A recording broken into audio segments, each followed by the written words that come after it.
Subway, open 24 hours in Countryside, Anderson Square in Georgetown, and Centennial Towers in West Bay. And by the Ministry of District Administration, explore your history, explore your land, explore your sister islands. And Cayman Airways, call them on 949-2311 to book your nonstop flights to Los Angeles and Panama. And Doctors Hospital, peace of mind is important when life happens. Doctors Hospital, always there for you. Call 949-6066.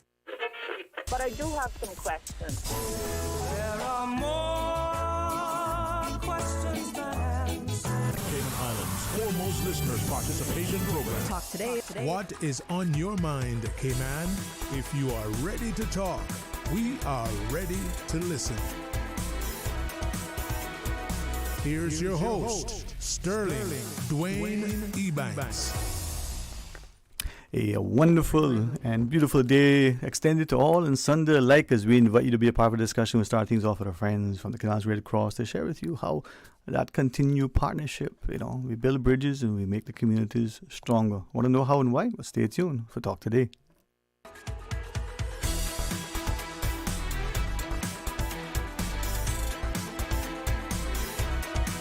Talk Today is reminding you. Avoid any statements or comments which are abusive, derogatory, malicious, or defamatory. Do not use indecent language or make any statement that is false or misleading. Call 1-800-534-8255, 949-6990, 949-8037, or WhatsApp us on 925-3261.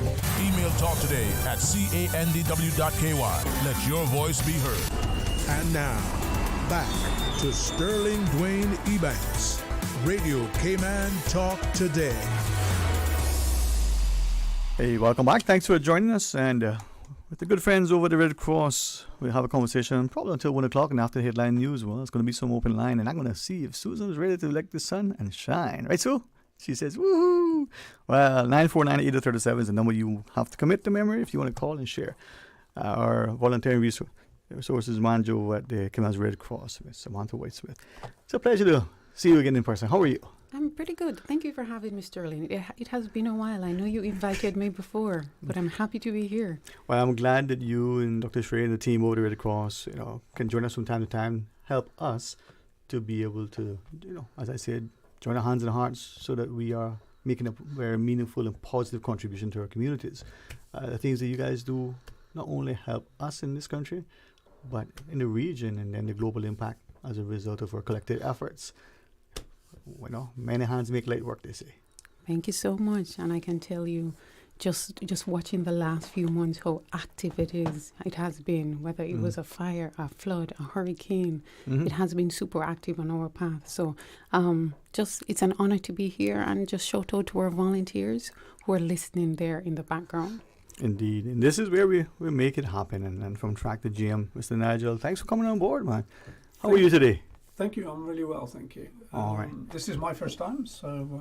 I'll get you pull that mic. Just, pretend you were pulling up the fishing line. Just sorry, around. There you go. This is my first time on, and I'm really excited. We have some interesting news to share with the community, and looking forward to the discussion.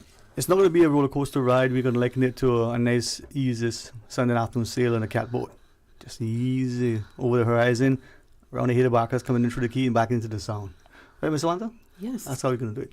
But tell us why we're here, because I think oftentimes we appreciate the importance of collective efforts by individuals, how it's compounded. Those volunteers who partner with others, but in the idea of being a good corporate citizen, whether we give, as Ms. Marlin reminds us, of our time, our talent, or our treasure, sometimes all at the same time, it can truly make a meaningful difference. So, No doubt about that. And so today we're here to talk about our Seniors Assistance Program, support our seniors, and our corporate partnership with Trac. All right, and I just want to share some quick information, just a quick overview on our support our seniors program that began back in 2020 following COVID-19. Yeah. Now, as you know, the Red Cross is a part of the National Hazard Management Council, and what that council does is pretty much manage disasters and disaster operations around the country. And Red Cross is a part of that. And one of the main ideas, one of the main concerns that came from that meeting during COVID-19 was the concern for our seniors, their well-being. They were being affected, and as you know, seniors come high risk. They were isolated, so a lot to be considered. Their emotional support, emotional well-being, and so on. A lot to be considered, and as such, we have partnered with the Department of Children and Family Services, who is a part of another subgroup on the National Hazard Management Council called the Human Concerns Council Cluster. The Human Concern Cluster. We've partnered with them, and let's think about it for a second. During that time, there were so many things happening. Seniors, persons were working from home. We never had time to really connect it. Social workers never had time to do much with their clients and so on. So during that time, social workers were pretty much overwhelmed. And so we thought to ourselves, how can we help these social workers? How can we help? And again, as you know, the Red Cross, our aim is to alleviate human suffrage. So without a doubt, we were very excited to be on board and to work with the social workers to see how we could facilitate and how we could work with seniors. And as we know, the department obviously works a whole lot with seniors. And as when they said that they were overwhelmed, we thought, of course, we want to help. So we've obviously done proposals and obviously discussed how we can. We seek sponsorship, like, for example, from the British Red Cross, who then approved this project for like 6 months. I mean, the project was meant to be 6 months, and today is how many years? Count with me, my math is bad, but... Well, you probably appoint a committee to get this committee counting correctly. And so, exactly, let me see. That makes three of us, right? And so a project that was meant to be 6 months now is going on almost 3 to 4 years now, and the project is still happening. The funding ended, but we saw the need to continue this project. And I can tell you the social workers are very, very excited about this project at Department of Children and Family Services. They're excellent persons to work with overall, very communicative, and also provide you with all the relevant information that you need to have about the seniors. Not too much information, though, but just enough to carry out the job. Yeah, and I like what you shared because, hopefully out of, they say there's a silver lining in every dark cloud, and every bad experience, hopefully something good can come of it. And that house arrest, that national imprisonment that we all subjected to during, the word like lockdown, quite a lot, that's daunting and frightening, right? So not only were we physically disconnected, we were told to socially disconnect.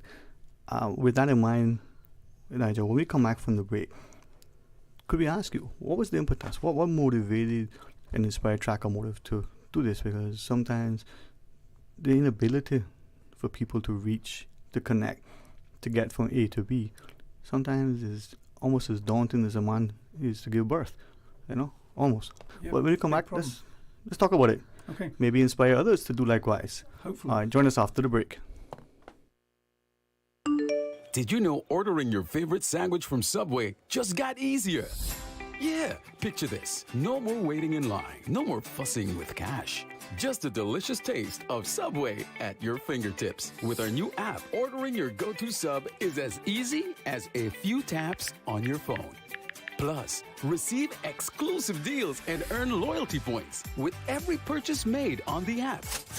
Download the new Subway app today and get ready to ditch the lines and drive straight into your flavor. Visit the App Store or Google Play Store on your mobile phone and search for Subway Cayman Islands. Subway. Eat fresh.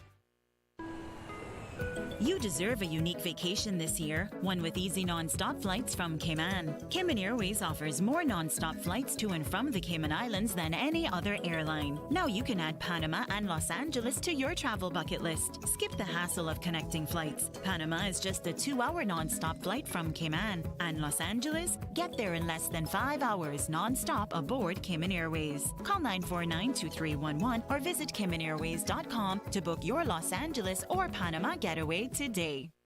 Did you know that Doctors Hospital provides urgent care services 24 hours a day, 7 days a week? And Doctors Hospital's urgent care physicians have access to the most advanced MRI and CT imaging in the Caribbean, providing reliable diagnostics when you need it most. When you need quality urgent care for an illness or injury, Doctors Hospital is here for you 24/7. Whether it's a migraine, chest or abdominal pain, shortness of breath, broken bones, or another urgent need, Doctors Hospital at the top of Walker's Road. Urgent care right now.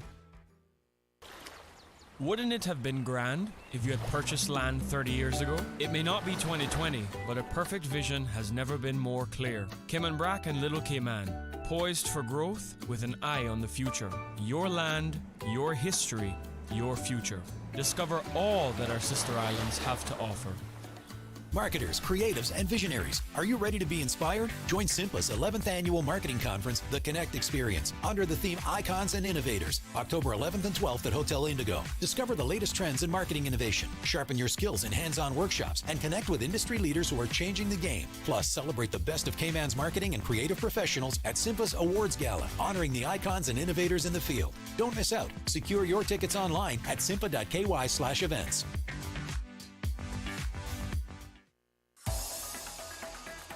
Radio Cayman's Talk Today.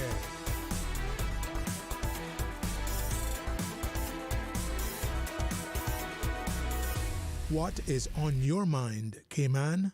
Hey, welcome back, and thank you very much for joining us. It's always good to be inspired by people who do good. And they say, too much is given, much is required. So from the Red Cross, Miss Samantha Whitesmith, got that right? The Voluntary Resources Manager. Have I heard it correctly? Got it. I've got it. Susan, can you use that for a ringtone? She said it. You've got it. Let's do it to a beat. You've got it, babe. Come on, Samantha. You've got it. Ooh, ooh. You've got it. There we go. I like that She one. can sing it? No, the GM. Don't try that one on me. Come on, man. Well, you and I could be the baritone. Let's try it, man. I've got no rhythm. Dun, dun, dun, dun, dun. Come on, Nigel. Let's get it. Get going, Trac. And it's a Thursday. We're going to bring love, laughter, a little bit of learning and life to yours. Because guess what? If it's not raining on the outside, that means the sun is shining. The sun is shining. Right. Part of that joy and jubilation in me is because around us, we're surrounded by people who actually mean well, who do well, who try, who recognize that in a little or a lot, you can always give. And if we take a page from the volunteers in our communities, Red Cross in particular, it's so easy to do. As corporate citizens, just as individuals, we can contribute. And the more I look at Nigel, I'm thinking, I see Roger Moore. Don't you see? I do. Yeah. You see that, right? I do, and you keep doing this now. Yeah, So yeah. 007? Wait, no, Roger Moore from up the road. Come on now, okay? Okay. No, but do you not see the Roger Moore? I do, especially when he does this. Yeah. Don't do that, guy. You might. I want us to see what others are doing that is good and do likewise. So what inspired Trac to be a supporter for the Red Cross in this instance? Okay, so initially we started in 2015 when I arrived. Everywhere I've worked in different countries, we've always tried to support. Red Cross is global, as we all know.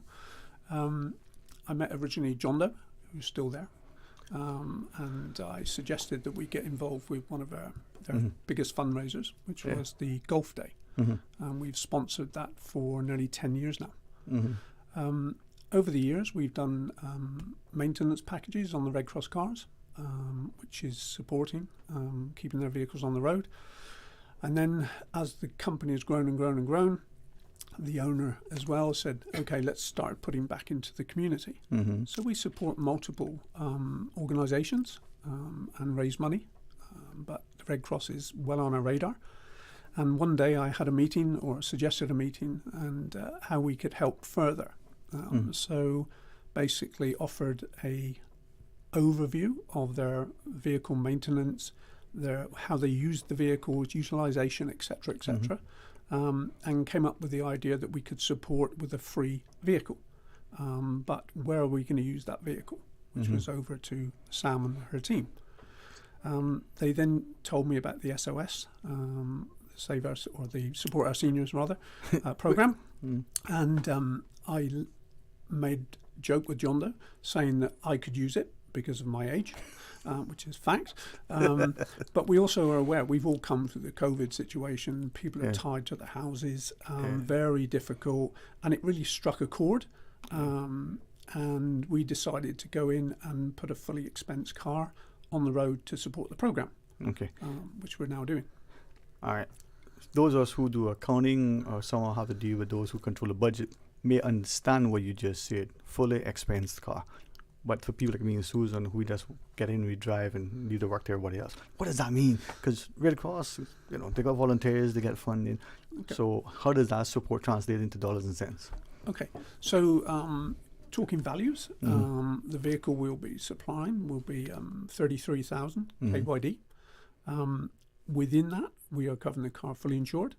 We're doing the full maintenance on the vehicle.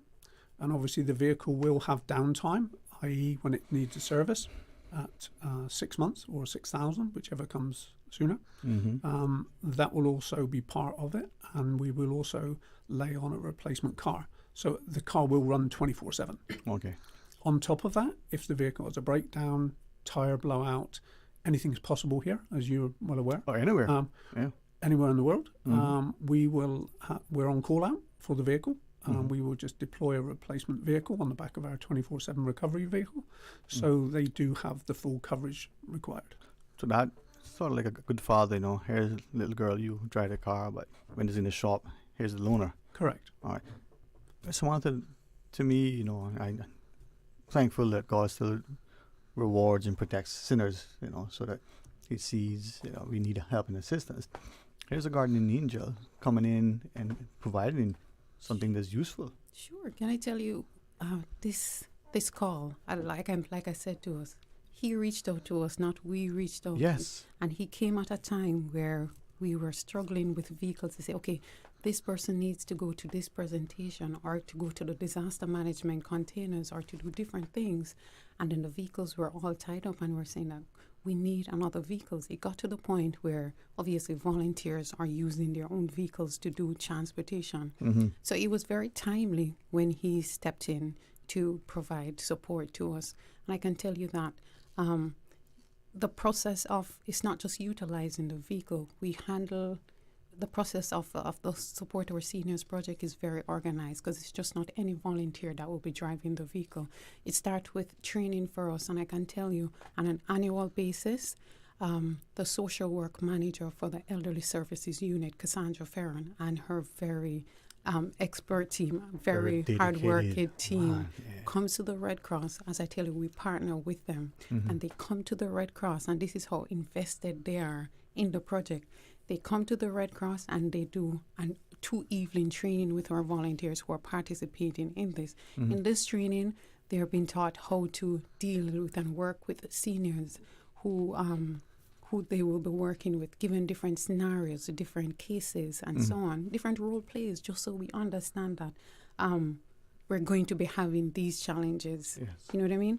And an important fact to what they do teach us is to be able to identify signs and symptoms of seniors who's been abused. Because we don't just want to go take our seniors to doctor's appointment or shopping or whatever they need to be doing. We want to ensure that they're getting the best service and they're also being cared for. That's safe, nurturing thing.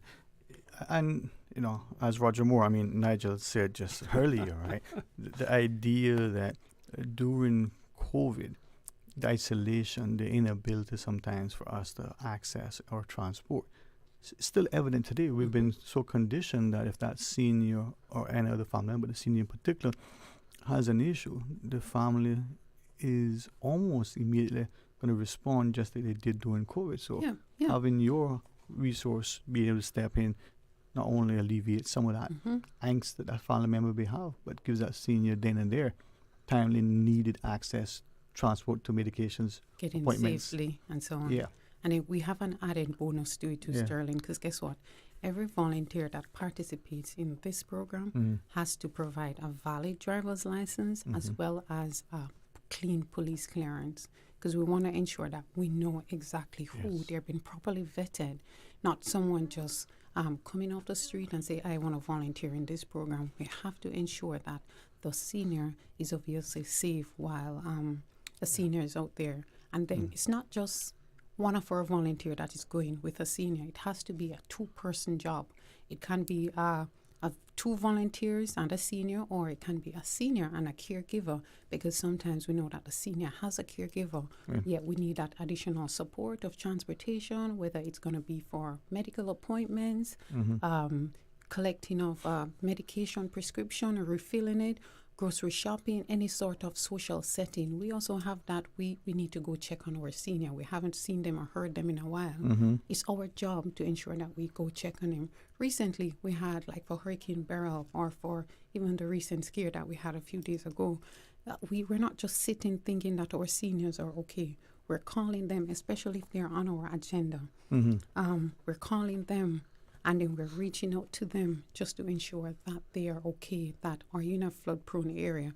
Do you need any sort of assistance? What do you need? And where do you need sandbags? And we're there to provide help for them. For us, as we're listening, I can potentially see volunteers, hey, I can assist. That impediment that they may have relative to access to a vehicle is now somewhat mitigated. Even though Nigel shared, the vehicle is in your possession 24/7, they're taking care of all the stuff.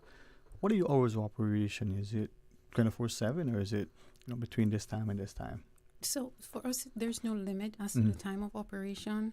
It depends on when we get the request, because how it works is the department, we receive a request from the general public, from our community, as well as from the department, who sends over a list of seniors, whether it's for the month or the week, and then we have to assign volunteers for them. Once we review that list thoroughly, then I can see the timeline as to when we're going to need the vehicles. Generally, though, the timing is always, say, between 6 a.m. in the morning and latest, say, 5 p.m. in the evening. Yeah, that normal operation business hours, Nigel. Yeah, exactly. I mean, the interesting part here, I think people think that COVID is the issue, or that period. It was before and now. That's when the support is needed all the time.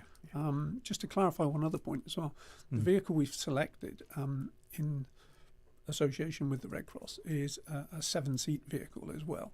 So the vehicle can take additional passengers, as Sam mentioned. Also, the rear seats flat go down. It gives a very big trunk space, which will allow anybody to load a wheelchair, walking frame, etc., etc. So we've taken all that into account to make sure the vehicle suits the job. I think that's critical.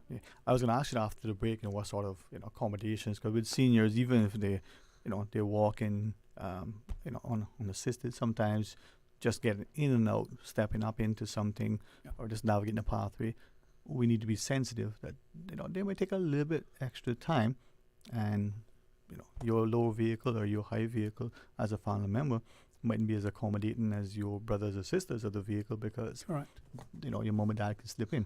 So after a break, can we talk more about that? Can we also ask, from your perspective, Ms. Samantha, the notion of, here we have a genuine gift from the angel across the road, as it were. But are there any other particular challenges, impediments, and other things that you could use and need in facilitating this program? And maybe through your efforts, others can come on board. So can we talk about that when we return? 100%. All right. Please join us after the break. You deserve a unique vacation this year, one with easy non-stop flights from Cayman. Cayman Airways offers more non-stop flights to and from the Cayman Islands than any other airline. Now you can add Panama and Los Angeles to your travel bucket list. Skip the hassle of connecting flights. Panama is just a 2-hour non-stop flight from Cayman. And Los Angeles? Get there in less than 5 hours non-stop aboard Cayman Airways. Call 949-2311 or visit CaymanAirways.com to book your Los Angeles or Panama getaway today. Refer a friend and get $50 to spend when your friend or family member opens a personal account with Cayman National. From July 9th to September 30th, 2024, C&B customers can earn $50 for each referral who opens an individual or joint personal account. Earn up to $500 with a maximum of 10 referrals. Visit CaymanNational.com for more details on this promotion and follow us on social media for updates. Terms and conditions apply. Accidents and illnesses can strike without warning. Ouch! When it comes to urgent care, every second counts. At Doctors Hospital, we have a dedicated team of experienced doctors and nursing staff available to you 24 hours a day, 7 days a week. Don't waste time in an overcrowded emergency room when you need urgent care. Whether it's a broken bone, a severe infection, or a sudden illness, trust in Doctors Hospital's unwavering dedication to providing the best immediate care. For complete urgent care when you need it the most, choose Doctors Hospital, located in Georgetown, 16 Middle Road. Social media, X, formerly Twitter, Facebook, Instagram. Interact with our talk shows on YouTube. Download our official Radio Cayman app, or you can log on to our website, www.radiocayman.gov.ky. You can also add us to WhatsApp on 925-3261. All the latest information, breaking news, community events, and more. Radio Cayman. A caring and community spirit, cherished family and cultural values. These are some of the things that still embodies the Caymanian way of life in the Eastern Districts today. Savannah Pharmacy, your neighborhood pharmacy, located in Countryside Shopping Village, is delighted to offer products and services of real value. Whether it's catering to your family's medical needs or carrying apparel, gifts, and beauty products, Savannah Pharmacy provides you with more than just prescriptions. Remember, they're always just around the corner with everything your family needs and convenient opening hours, including Sundays and holidays. Savannah Pharmacy. For more information, call 946-3336. Prescription refills made easy at Savannah Pharmacy. WhatsApp your prescription refills to 929-5045. Radio Cayman's Talk Today.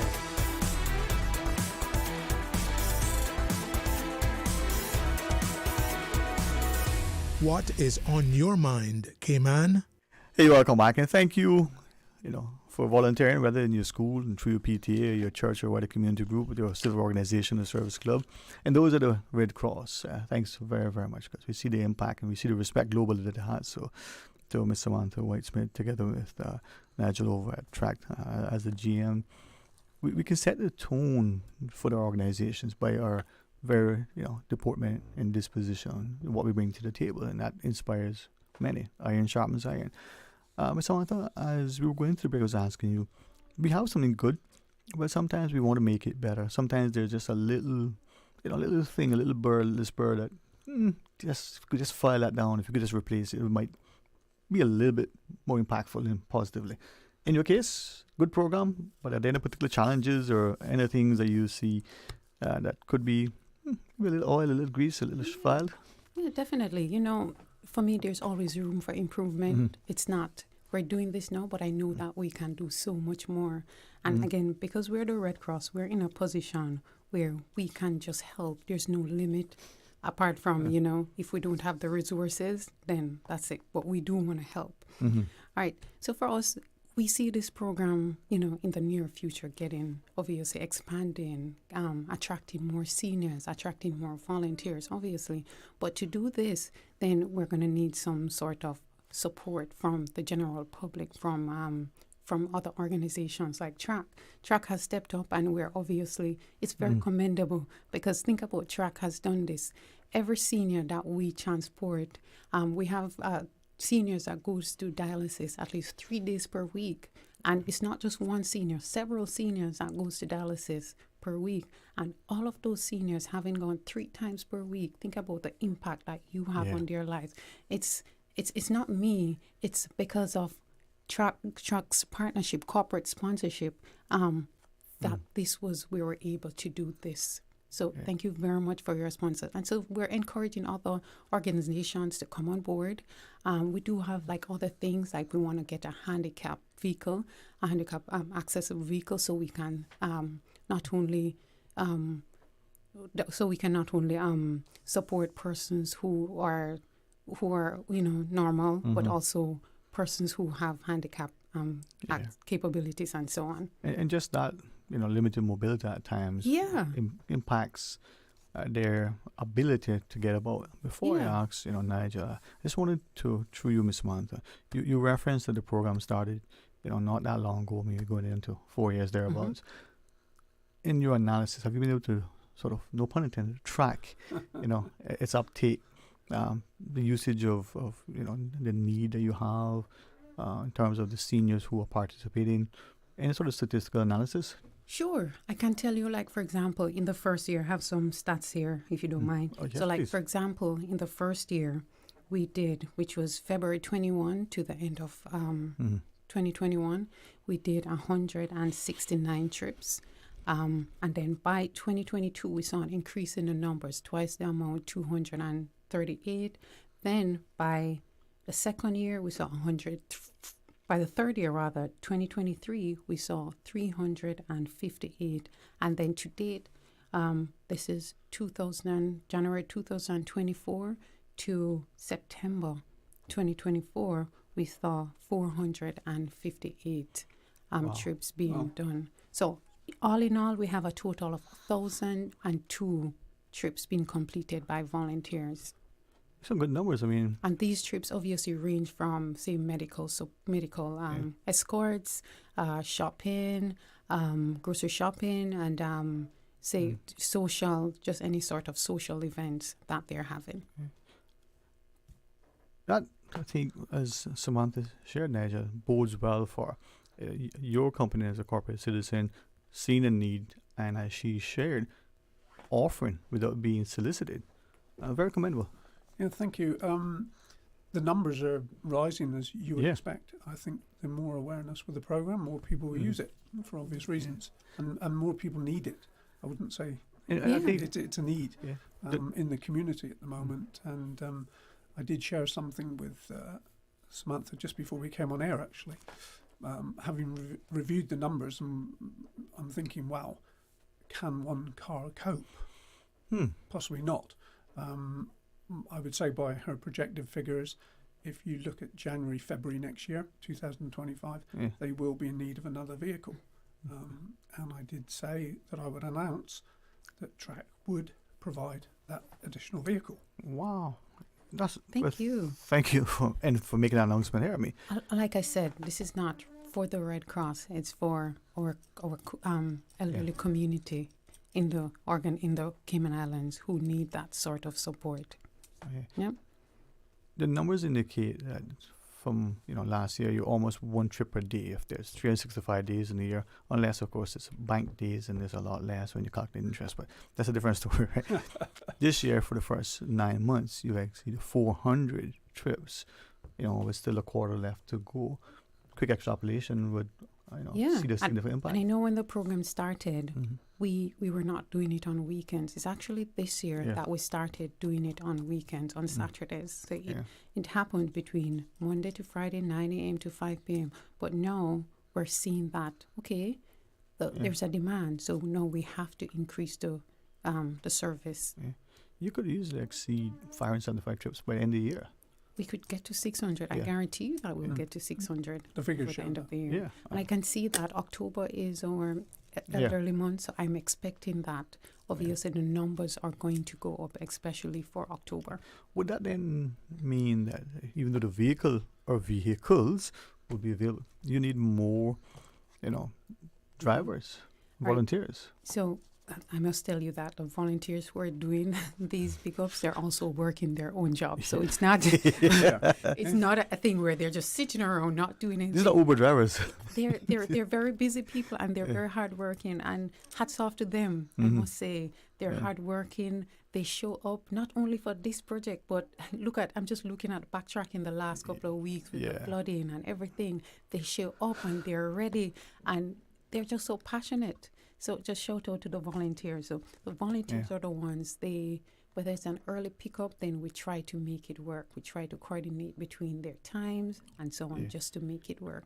And like I said, anyone who's coming on this program has to be vetted, provide police clearance and so on, and then submit their information to the Red Cross just so we have who will be driving or who will be with a senior. With respect to the support of seniors program and the wonderful sponsorship with the vehicle, you do reference, Nigel, that it's going to be a 7-seater. Correct. Just for those of us who may not know, our licensing sort of regime has different groups. Correct. So for this 7-seater vehicle, is it just a regular car license that we need, the Group 2, or is it a special sort of license for vehicles? No, there's no special license required. It's a Group 2. It just has a 7-seat configuration, which we feel talking to the guys from the Red Cross. That's what they need. The vehicle is very flexible in the sense of it can carry 5 passengers with a very big trunk where the any wheelchair or walking aid is easily accessed and put away. The vehicle then has the option on the rear seats to drop, so 6 people can be carried and still good space in the trunk for additional things. Or it can go completely flat or take 7. So it's a very flexible vehicle. So 6-4 to split in the back one there. Correct. Yeah. This is hopefully, whatever the entity is that's listening or that group within, they can figure a way how to partner and support this vehicle or support the seniors program in end of the way. As we close out the discussion, Samantha, either a call out to volunteers and others, anything you want to share with our listeners? I would say that just for corporate partners who are corporate organizations who are listening out there, come on board. If you don't support our seniors assistance program, there are other programs that you can support, like our disaster management program, our first aid program. Recently, we launched our RISE project for schools. So there's so much more happening that persons can get involved in. And just let's think about those volunteers. They've opened a shelter, even though no one came to the shelter yesterday for the rain or on Tuesday for the rain. The volunteers had to be out of their beds, getting up and just keep it opening the shelter just in case. So come on board, support the organization, sponsor us, sponsor our project, and just get involved. Okay. And Nigel, again, to you and your team as you lead sort of that corporate citizenship of giving, thank you very much. What would you like to share in closing? In closing, thank you for giving us the opportunity. We're very proud of what we do in the community in general, more so with the Red Cross than anybody else. As I said, we will be looking to put that additional car on when required, and I think sooner rather than later.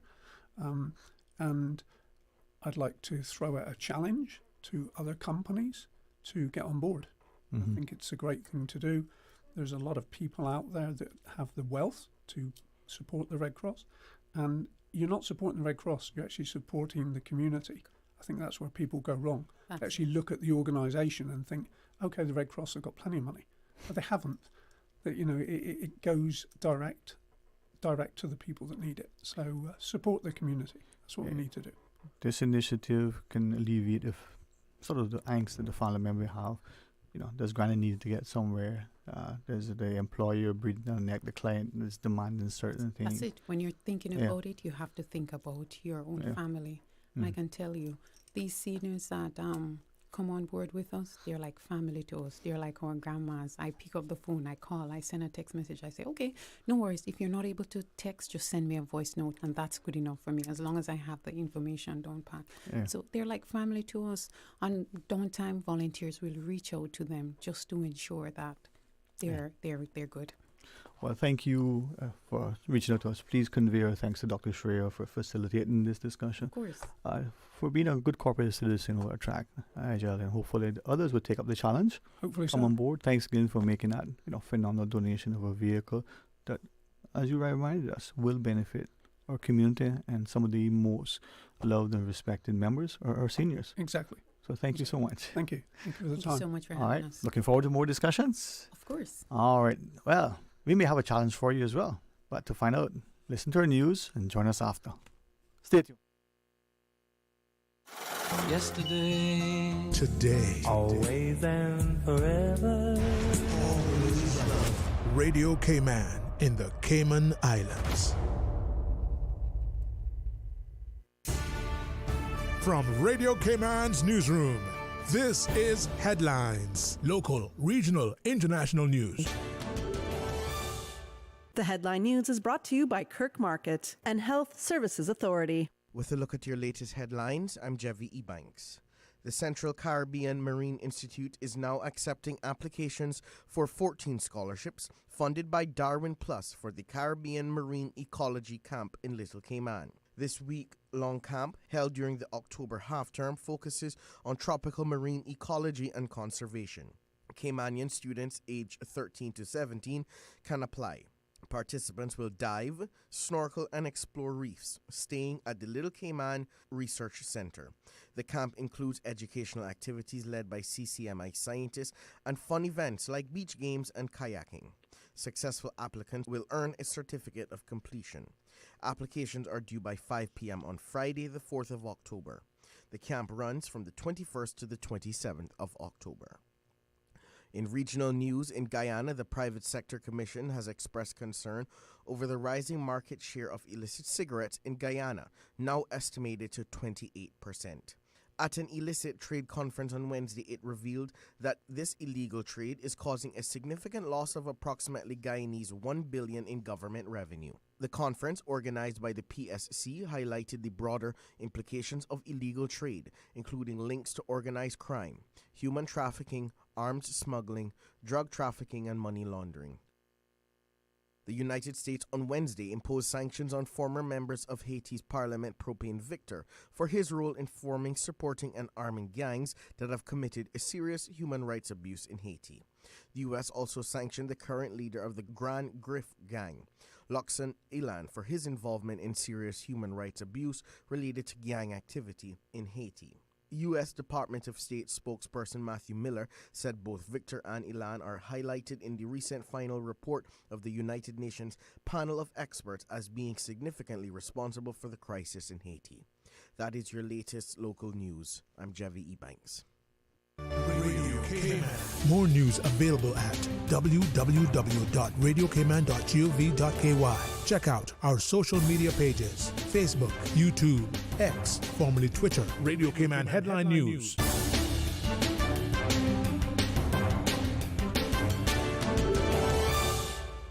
The Health Services Authority would like to thank you, the Cayman community, for voting us the Best of Cayman Islands 2024 in 13 medical categories. As the largest and longest healthcare provider in the Cayman Islands, we have been caring for you for many generations, helping the people of our islands live longer, healthier, and happier lives. At HSA, we are committed to caring for you. For more information, visit hsa.ky or call 949-8600.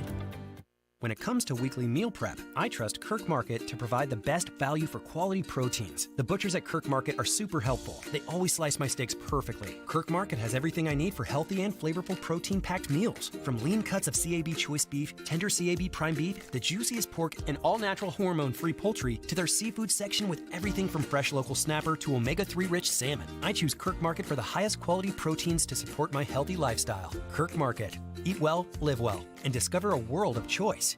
Radio Cayman is pleased to feature this special Sister Islands historical vignette brought to you by the Ministry of District Administration and Lands. Explore your history, explore your land, explore your Sister Islands.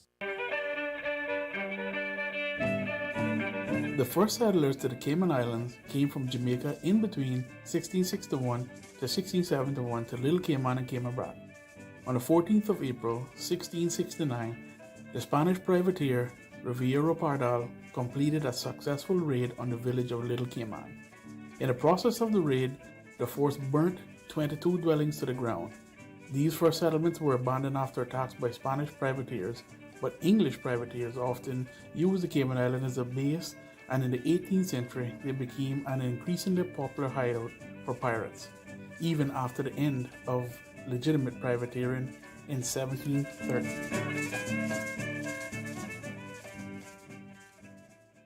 Radio Cayman is pleased to feature this special Sister Islands historical vignette brought to you by the Ministry of District Administration and Lands. Explore your history, explore your land, explore your Sister Islands. Explore your history, explore your land, explore your Sister Islands, the ultimate staycation experience. Your culture, your freedom, the land that time forgot isn't gone. It's your Sister Islands. Discover all that our Sister Islands have to offer. Radio Cayman's Talk Today.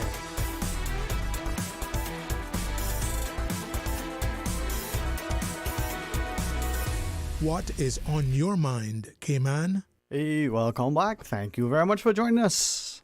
At some point, we're going to have, hopefully, the opportunity to facilitate the show that we were working on for a while to give us a perspective of where we are 20 years since Hurricane Evan rode through our shores, but that'll materialize. In the meantime, though, two immediate things we want to share with you. One, special thanks to the Red Cross for Miss Samantha joining us, and from Trac Automotive, Nigel, for coming across. Young Roger Moore. Look at him. Go online, check it out and see if you don't agree with me, Miss Samantha. And through him, as he said, the challenge to other, corporate entities to do likewise.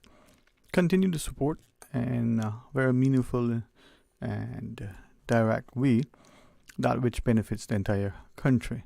It provides great benefit and certainly a sense of contribution on your part that actually has an impact that's positive. Now, open line 949-8037, 949-6990. My challenge to you, if you choose to accept it, is to call and very deliberately, consciously, directly, with great consideration, share from your informed perspective, or just give your opinion. Where are we now? We've got October, November, and December remaining in this year. We expect, a general election in sometime Aprilish. We appreciate many initiatives, some being facilitated by the elections office to ensure, voter registration. There are individuals who are also doing, perhaps as part of their own political, campaigning and electioneering. We also have in the U.S. their presidential elections in November. The U.K. has not long, sort of gone through their own and seen shifts in almost a decade and a half, from one type of leadership to another. Or is it just a change in name? Will it be completely, different? The expectations, from the political pundits and historians is that it would be. But we've also seen other things happening on the global stage that may redefine the geopolitical landscape. Now, how does that all, and to what extent, if any, impact us here in our country? We would hear, the financial services, whether it's the FATF, the OECD, or other sort of bodies, their requirements affect us. We know that the capacity, the competence, and the credibility that exists, within this small country is at times leading, the world when it comes to, innovative products. And it's despite, the perception of movies and books, or the demands that seemingly, and some have alleged, has led to, a shift in goalposts, an uneven playing field, as it were. We still, have been drivers and very, very competitive in the marketplace. Whether it is something that we appreciate, the impact not only to our national budget, the employment opportunities, but the way the country is respected and revered globally. But is that something that we not only take for granted, is something that is as fleeting as some lead us to believe? But all that aside, where are we in terms of our capacity, our resilience, our resolve, and that thing which should continue to cause us to look very closely and consciously to ensure that the civility and stability that exists in our community is one that not only encourages the entrepreneurship, that incentivizes people to invest their time, their talent, and their treasure to extract some reward. It does not only have to be a financial reward. They may give of what they have because that thing which they get back is meaningful, fulfilling. But by the same token, if the intent is to do this thing because they want to make money, put it in simple terms, then is the bureaucracy? Are there other resources available and accessible? Is it something that is, sort of affordable? Now, oftentimes we don't recognize that those factors of production that go in to making this thing work so that person now can do other things are not always, as accessible, available, or if they are, not as, equal for this one as it is for the other. And should it be? Well, who knows? So when we talk about the greater good, when we talk about democracy or the like, well, is it? So 949-8837 or 949-6990. Let's take this call. Hey, welcome. Thanks for calling. Good afternoon, Sterling. Hey, good to hear from you, man. I hope all is well with you. All is well, thank you. I've given thanks as usual. That you always do, and you remind us that we should as well. Yeah, we should all give thanks. Once we have the opportunity to give thanks, that's more than what a lot of people have. Give thanks to the grateful heart, my friend, as we reminded to. Yep. Listen, the things that we complain about other people will die to have. First world problems, my friend tells me. Yeah, that's so true. That's so true. I didn't listen to all your show. I was just listening to what you were mentioning just now, but I thought that this would have been a good opportunity to raise. Obviously, we just had a big storm system that passed through, and I give thanks to God that it wasn't any worse than it was. But yes. What it also do every time something like this happens is that it continues to expose the low-lying areas and many districts and throughout the Cayman Islands of people who struggle with the flood areas. And, truth be told, a lot of the flooding is due in part to a lot of the development. And when I say development, I want to be very clear in something because people will think that you're anti-development. Mm-hmm.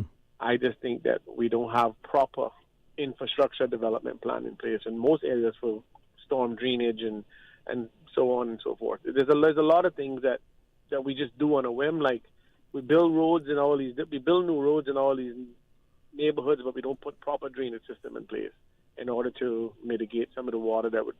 And I can tell you personally, because where my house is situated on the corner of Hearst Road and the New Bypass, our yard turned into a lake every rain, in the absence of some drains that we got from NRA recently, and before I had paid to got one put in.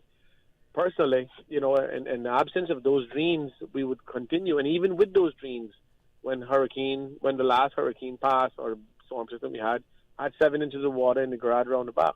I had to put one of my cars up on jack stands. Now, I only speaking from my experience, but I can only imagine those people who are in the areas where the water is in their house. My garage is one thing. I don't live in the garage, okay? So, whereas that's an inconvenience to me, but it's more of an inconvenience for people who the water gets into their homes. And I'm so tired of politicians choosing the time of rainy season to drive around and highlight people and areas who were flooded and people who have gotten flooded and not doing anything about it. Now, I'm not saying that there is some magic wand or there is some magic bullet that can fix a thing, but the way I look at it is that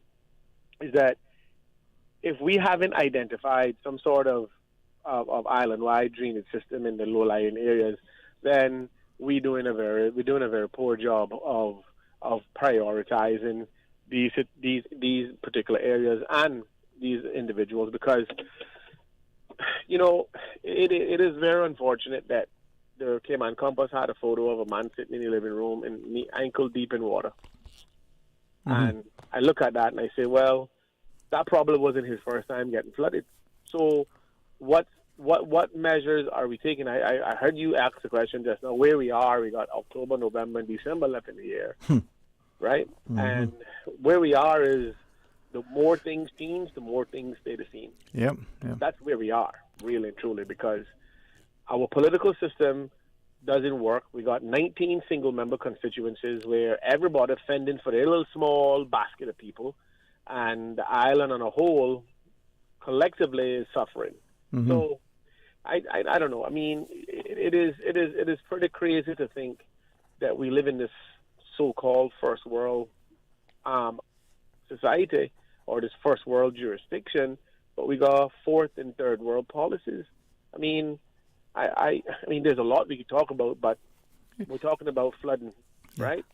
Sorry, go ahead if you had. No, thank you. And I just now realized, as you shared, we become so almost consumed but distracted by what's happening. I had intended to reach out to you to ask you about coming on because I enjoy the perspective that you bring, and it causes others to think likewise, right? I'm hoping that through you, others would feel that level of courage. And if you have a minute or two to share, there were two things that I wanted to ask based on what you shared. The notion of seeing the flooding. Now, I always question when things are put in the public domain through what almost becomes this thing that we call media that seemingly doesn't have the level of credibility or respect that I, on a personal level, used to ascribe to it. I thought the media was something that was objective and impartial. Right. They put it out, and there was a facts. There was no opinion. And now one and the other is the same, and what is confused as, oh, that's the fringe thing, is actually the thing that was normally accepted. That aside, causes us to do two things. One, let's look and examine. Do we, whether media, the individual, the pastor, the politician, or any other individual from the parent to the school teacher, do we have that level of credibility and integrity? Is the thing that we're doing honorable, right? So the flooding that we're seeing now, as you shared, a picture of it here, a promotion of it there, is that to highlight the need that we need to take stock, or is it just to embarrass, insult, or offend, or somehow inflame, or cause somebody to look bad because you're trying to make somebody look better? Well, okay, maybe it's a little bit of all of that. Okay. But what I do know, Sterling, is this: is that we never hear the politicians talking about flooding unless it's a time of flooding. And when they out there taking this photo op with 6 million people taking a photo op to break ground on a park, who was in the back bushes worrying about the upcoming hurricane season, the potential possibility of flooding? I mean, this happens yearly. This not happening every 15, 20 years. This is an annual event, Sterling. We have rainy season every year, and they have flooding every year in some most low-lying areas. So I want to know is if we have put so much emphasis on all of the other things that we're doing, and we take every photo opportunity to ensure that the public knows that they're taking advantage of these opportunities. How is it that we're not fixing the flood area? Yeah, man. I mean, like I said, there's no magic bullet, but at least we can actively work year-round and on fixing these issues. I mean, there was a big conversation about storm drainage system in the Newlands area because Newlands is a huge boating community. There's a lot of canals and different networks of waterways where drainage could be put in place to drain into those canals. But of course, that didn't happen because who we got on inside there, the king of conservation, right? And shut down anything that would have remotely affected the environment, forgetting that they have to be a certain level of acceptance to coexist.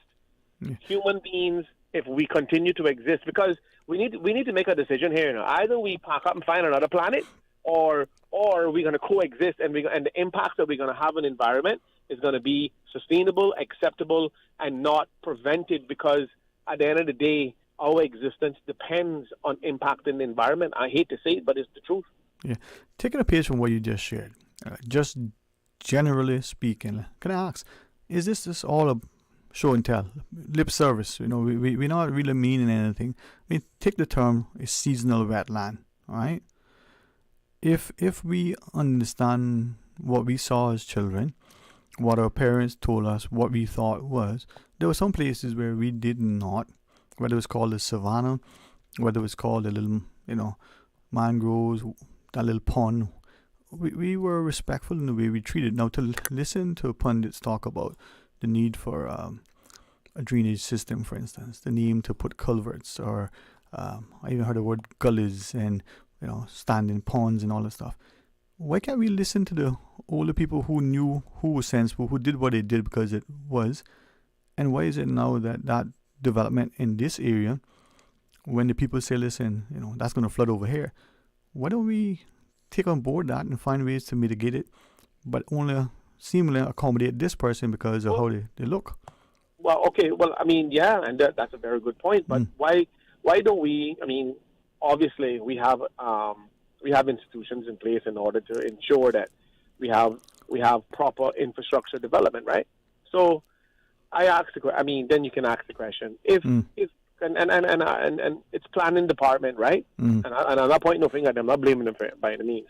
What I'm saying is that why is it that we have a system of reality where a person can build a 10-story plaza and a big commercial building, right? And right alongside our main road, but we don't insist that they build merge lanes and proper drainage infrastructures, and maybe they have proper drainage infrastructure on their property, that their property don't flood. But I know for sure when you look at all of these developments along the roadside, there's no proper merge lanes into them, creating more traffic. When you look at a lot of the things that are causing flood areas where you're putting in a new road here, a new development, all that property is being built up higher than all of the existing property that is either developed or non-developed, because you have homes that have been in Cayman for the last 70 years, 50 years, where a new development builds up right next to it, but that person gets flooded out because at the time they built their home, they didn't require deep wells, they didn't require a drainage system because they were the only house or the only couple of houses on the block. And now they got new road systems at 18 inches higher than that property. Right. So, and the government can't expect people to go and spend, $40,000 and $50,000 to bring their property levels up to the road level or the new development level. There's no proper thought process in how do we mitigate some of the issues. And don't get me wrong, I'm sure that we have smart enough people in these departments that understands exactly what I'm talking about and probably have been trying to get this in place for God knows how long, but just because we don't have the political willpower, because politics and politicians rather a photo op of them helping you out of the flood as opposed to a photo op helping you to fix the flood, or a photo op saying we fix the flood. Right. Because the area in which is being flooded don't cast a vote, but the people who live in the area who is affected by the flood cast a vote. Well, to your point, I mean, I will always publicly champion and defend our public servants, right? Especially those who between the middle and the lower sort of junior levels, right? And with the planning department, this probably take a lot of licks. And so I'm glad that you shared, like me, we want to commend them, because maybe part of the challenges that we're having isn't them, it's the policies, the lack of policies, or the perceived influence from the puppet masters or whatever that is happening, right? Can I just give you one thing, and maybe through you help me understand this? Someone messaged in and shared, and I won't reference the particular development unless you wish, but along West Bay Road, a lot of the condo redevelopments, the contention is that as the trucks delivering stuff to the sites have a challenge going in and out of the sites, the worker comes out, holds up his hands, stops the traffic, and this is daily and frequently each day. How can that be? So I think it was inspired by your comment about merge lanes. This person is asking, obviously the construction is going to happen on the site, but things need to get to the site. How is this individual with the authority of a police officer able to impact traffic in such a significant way at any and all times? Well, I can answer that. Okay. It's because everybody has taken the initiative to do it on their own, and no one has policed it. No one have told them they can't, so it become a norm. Okay. And I've seen it in many other areas. In fact, I know people that have subcontracting contracts to maintain certain utilities on the ground on the road, and they're not police. And I don't remember ever seeing a notice saying, "Oh, road work is happening in this area by this private contractor who blocks off the whole lane, the whole lane of road, and put up cones and go on about their business." But no one was ever prepared for it. Now, I'm not saying that work shouldn't go on, Sterling. I'm not saying that people shouldn't be allowed to do those physical upgrades that we need to the infrastructure. That's not what I'm saying. I'm just saying is that we have to stop doing things. We got to stop winging things and stop being reactive and start being proactive. Yeah. I'm sick and tired of seeing politicians taking advantage of the rainy season in flood areas, driving around in their cars. Oh, I'm driving around checking on my constituency. Yeah, this person I mean, come on, man. Let's fix the wall. Let's fix it. Let's fix the problem. Yeah. And if we're not fixing it, let's be working hard at trying to fix it. Yeah. I don't know whether this question is meant to be rhetorical or not. So I'll slightly paraphrase it. The person is asking, what if I ignore that person's sort of, requests, my words, to stop? You obviously see, but what's the authority does this person have? And you just proceed. It's worded a little bit different. That would be pure ignorance on their part, because clearly the person out in the middle of the road just for fun. They're obviously trying to deter traffic, to prevent any unnecessary collisions or any mishaps that can happen. So that would be really foolish for them to just ignore that and continue to go. But to that person's point, you do have people that foolish out there, Sterling. Yeah. So I say I didn't, probably it's obviously rhetorical, but it illuminates what you were sharing. There's a need that these things like much need to be properly, assessed so that we have some semblance of civility in what we're doing, right? Here's a comforting thought, though. What is it? Yeah, sorry, go ahead. High up the pole, the mucker goes. Well, I just think that there's a lot of simple implementations of solutions that could have far-reaching effects and impacts on a lot of the issues in which we face on a day-to-day basis with traffic and flooding and all these different things. And I believe that we need to sit down and we need to discuss a national identity. When I say identity, I don't mean identity card. No, I mean a national, or let me say a national brand. Yeah. We had the word we need to establish a national brand.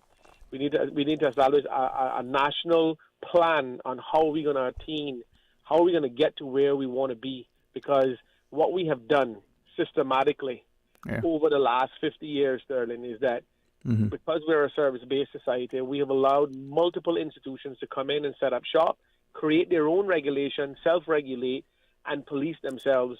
And that's the reason why so many Caymanians are being marginalized. That's why so much of these institutions are not fitting into the Cayman culture or landscape. And the reality is that people say that, we allow it to happen, it's our fault, we do it to ourselves. That's not completely wrong. However, we need to understand that if we allow people to come in and self-regulate, be a part of the landscape, and call themselves Caymanian, how is it we're going to conceivably be able to tell them they can't make a decision now that they have attained status and they have fit right in, they have placed themselves right into the Cayman landscape? It's going to be hard to tell them that, I don't agree with that because we preserving that for Caymanians. I'm a Caymanian, and I am preserving this for future potential Caymanians. So take a look around, Sterling. Look at all development. Look at the cost. Look at the area. Look at where the indigenous people live. And I hate using the term indigenous, but go and look at where the generational Caymanians live compared to where the new Caymanians live, and what is being designed and what is being developed and what is being pushed, and the narrative. All those things does not include the generational Caymanian. I hate to say it, but it's the truth. So. Well, I appreciate you sharing it. People at least can hear it. But to your point, not just where they live, ask yourself the question. As we as we age and our children come of age, are they going to have any place to live? Will they be a part of this country? Agree. And I'm not talking about the houses themselves, No. I'm talking about the area, the districts, the locations, where they are. And believe me when I tell you, right? If this thing have to stop.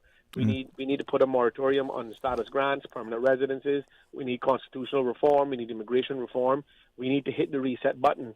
We need to properly digest all of the people we have let pass the gate. We need to understand who they are, what they bring to the table. We need to create a national structure and plan so that they know that this is what we envision and this is what we intend Cayman to look like. And if you want to be a part of it, you can continue to maintain your status and all these different things. But we got to make hard decisions now. A lot of people mightn't like it, Sterling, but they're going to have to get used to it. Let me ask you one thing. I think many would recognize what you're saying to be something that is essential to at least explore. They may say it's impossible. I know very few things, I believe, I say all things are possible with God, right? So with that in mind, if you were advocating, whether as a politician or some entity or whatever, what you shared, how receptive do you think people would be to that? here's the thing, right? The people, and it's unfortunate, the people that those policies and those implementation of those policies would affect, the majority of them are the people who have status grants and permanent residences and are in positions that so how they would feel, they would feel displaced. They would feel like we targeting them.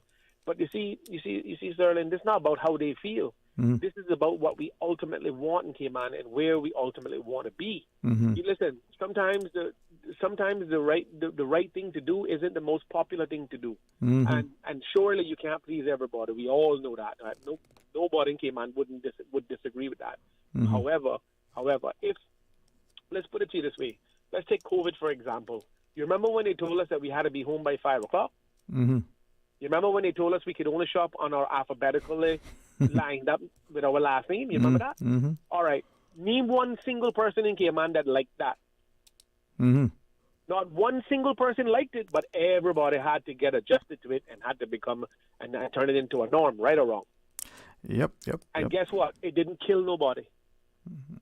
No one died by shopping at 5 o'clock. No one died by shopping at according to their last name alphabetically. No one died. No, it didn't cause. It may be something that we felt was stripping us away of our civil right to move around and freedom. We get that.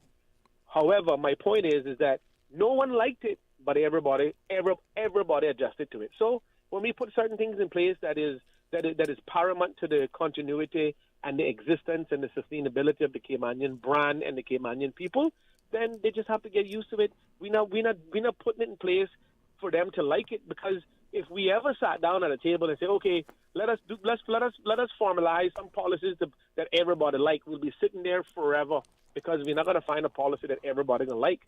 We're gonna find a policy that better suits the Caymanian brand, and then everybody will just have to adjust. Yeah, man. Plain and simple. Hey, thank you for always putting that in. As we take the break, we'll take the call after, but you're telling us we need to have the will, the political and the social will. Hey, thanks very much, my friend. Okay, bye. All right. We'll join the caller next. Please stay tuned. Did you know that Doctors Hospital provides urgent care services 24 hours a day, 7 days a week? And Doctors Hospital's urgent care physicians have access to the most advanced MRI and CT imaging in the Caribbean, providing reliable diagnostics when you need it most. When you need quality urgent care for an illness or injury, Doctors Hospital is here for you 24/7. Whether it's a migraine, chest or abdominal pain, shortness of breath, broken bones, or another urgent need, Doctors Hospital at the top of Walker's Road. Urgent care right now. You deserve a unique vacation this year, one with easy non-stop flights from Cayman. Cayman Airways offers more non-stop flights to and from the Cayman Islands than any other airline. Now you can add Panama and Los Angeles to your travel bucket list. Skip the hassle of connecting flights. Panama is just a 2-hour non-stop flight from Cayman. And Los Angeles? Get there in less than 5 hours non-stop aboard Cayman Airways. Call 949-2311 or visit CaymanAirways.com to book your Los Angeles or Panama getaway today. Discover your dream home with Cayman National's home loan. Get up to 95% financing, repayment up to 40 years, and just a 0.5% commitment fee. Your interest rate? Depending on your risk factors, it'll be fixed or variable. Plus, you get a pre-approved credit card. This is a limited time offer. Dial 949-8300 or email lending@caymannational.com today. Here's a CUC storm tip. Never refuel a generator while it is running or when it is hot, and always keep open flames away from the generator. Use a flashlight when refueling and unplug the generator before starting it. With CUC, you've got the power. The offices of dermatologist Dr. Wayne Porter will be taking appointments 23rd September to the 28th. At his Crew Road Clinic, appointment slots are limited. Whether you're seeking advanced skin care, Botox, filler, cosmetic skin enhancements, or simply looking to reduce wrinkles, Dr. Wayne Porter offers a full-service dermatology and dermatological surgery practice. For more information, email drportercayman@gmail.com. That's drportercayman@gmail.com. Call 946-9020 to book your appointment today. That's 946-9020. Get ready for the school event of the season. Time for fun, food, and community. Join us at the Clifton Hunter High School Back to School Fun Fest on Saturday, September 28th from 10 a.m. to 3 p.m. at the Clifton Hunter High School grounds in Frank Sound. An amazing lineup of activities for the whole family. Fire truck tours, luxury car show, an exciting student fashion and talent showcase. Enjoy thrilling sporting matches, obstacle courses, and inflatables. Plus a wet zone, complete with a dunk tank and big splash activities. And don't miss our mouth-watering fish fry food sale. Over 10 vendors and artisans, a 360 photo booth, live music, and local entertainment to keep the vibes going all day. Admission is free. All proceeds go towards the school's locker initiative, helping to provide much-needed lockers for the students. September 28th from 10 a.m. to 3 p.m. at the Clifton Hunter High School grounds in Frank Sound. You don't want to miss this unforgettable day of fun, food, and community. See you there. The Water Authority advises the general public to avoid contact with standing water if their on-site wastewater treatment system is flooded. Due to the flooding issues caused by Tropical Storm Helene, the effluent disposal well may not be able to drain effluent from the system into the groundwater. This creates a risk that the system backs up and sewage overflows onto the ground or back up into your home. The public is also advised to exercise caution around flooded wastewater systems, as this poses a public health hazard due to sewage contamination. Please continue to monitor your septic wastewater treatment system and be aware of signs that your system is not working properly. Signs can include sinks and/or toilets draining slowly, floor drains overflowing, and sewage is visible outside your home. If you experience any of these issues, please contact your plumber immediately. If items in your home come into contact with sewage or contaminated water, please remove and discard anything that cannot be washed and disinfected. Mattresses, carpeting, carpet padding, rugs, upholstered furniture, cosmetics, stuffed animals, baby toys, pillows, foam rubber items, books, wall coverings, and most paper products. Please continue to listen to your radio or visit our website www.waterauthority.ky and or social media accounts for further updates.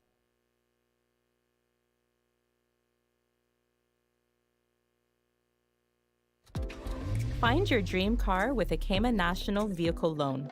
Enjoy 100% financing, up to 8-year repayment, and a 7% fixed interest rate for the first 5 years. For eco-friendly cars, we'll waive your commitment fee. This only applies to new vehicles. Call 949-8300 or email lending@caymannational.com today.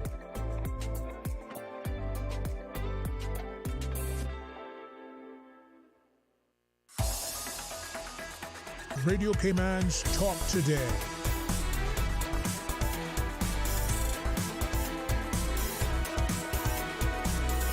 What is on your mind, Cayman? Hey, welcome back. Thank you for joining us. It is open line 949-8037, 949-6990. Or you can WhatsApp call 925-3261, as well as, calling us on the toll-free number 1-800-534-8255. And want you to be a part of our discussions. Now, this listener writes in. Let's see if we can share this, with some of our listeners, right? Let's share this first message. It says, "Good afternoon, sir, and listening audience. I've been saying this for years, and to the previous caller's point, some additions, if I may. We need to have overhead walkways implemented for our bypasses for pedestrians and not more pedestrian crossings. The bike lane on the fastest roads for the majority of the island was, in my opinion, the most ill-advised, let's just use the word, ideal. Why not? Put it on the roads that we are already changed the speed limit to be lower on. So not on the fast ones, but on the slower ones. There's a WhatsApp call, and we'll try to connect on that WhatsApp if we can. See a few more points on traffic. Turn-offs or even rest areas are definitely needed, especially in today's day and age where the opportunity presents itself. Roundabouts should have 2 dedicated lanes that go over the roundabouts. Call it a mini bridge. One east and one west to facilitate individuals that do not need to turn off. Those who need to turn would have the opportunity to take the outer lane and exit to their respective destination. Lastly, bicycle riders and walkers should not have been allowed to travel on any bypass. We look to the US for so many ideas, but yet seem to want to adopt half of the sensible ones, and I'm talking about the road rules specifically. Now, as that last point, the caller shares, there are certain roads, certainly in the US, where you can't have bicycle or pedestrian, or even a vehicle that is incapable of going, below certain speeds or above certain speeds. If you can't do it that fast, you can't go there. Is the call in the queue with Susan on the WhatsApp? Let's go to the phone. Welcome. Thank you for sharing. Yeah, afternoon, Mr. Sterling. Good to hear from you. How are you today? Well, not really doing so good enough, but I trying to thank God. All right. Well, I trust that you will.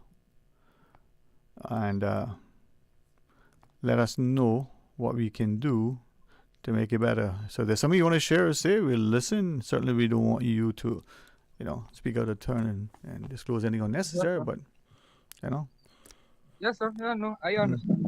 I just been thinking because knowing how inconsiderate people can be, and love of money is the root of all evil, and I was just thinking of how people can just look at a Caymanian family, or just families in general, talking about parents with children, and just knowing deep down inside their heart that they could adjust with their living by not having to put such extreme pressure on parents with children.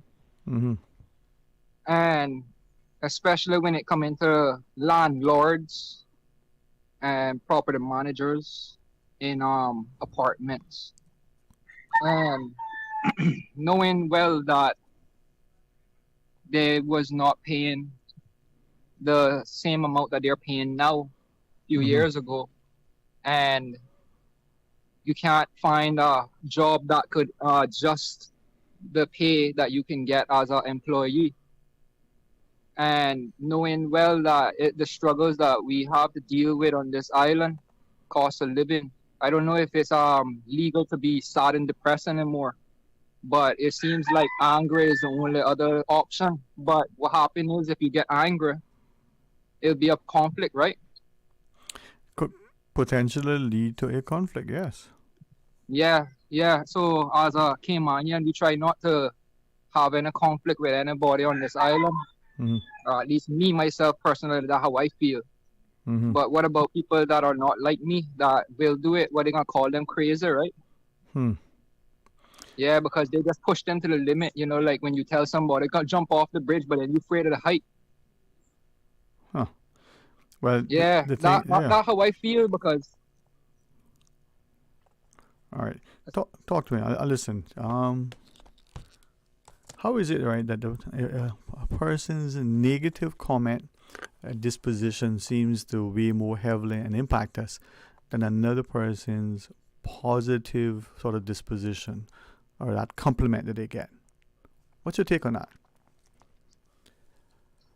I feel like we all feed off of negativity, really and truly. Like even if you give a good comment, they have somebody that want to just tell you differently. Yeah.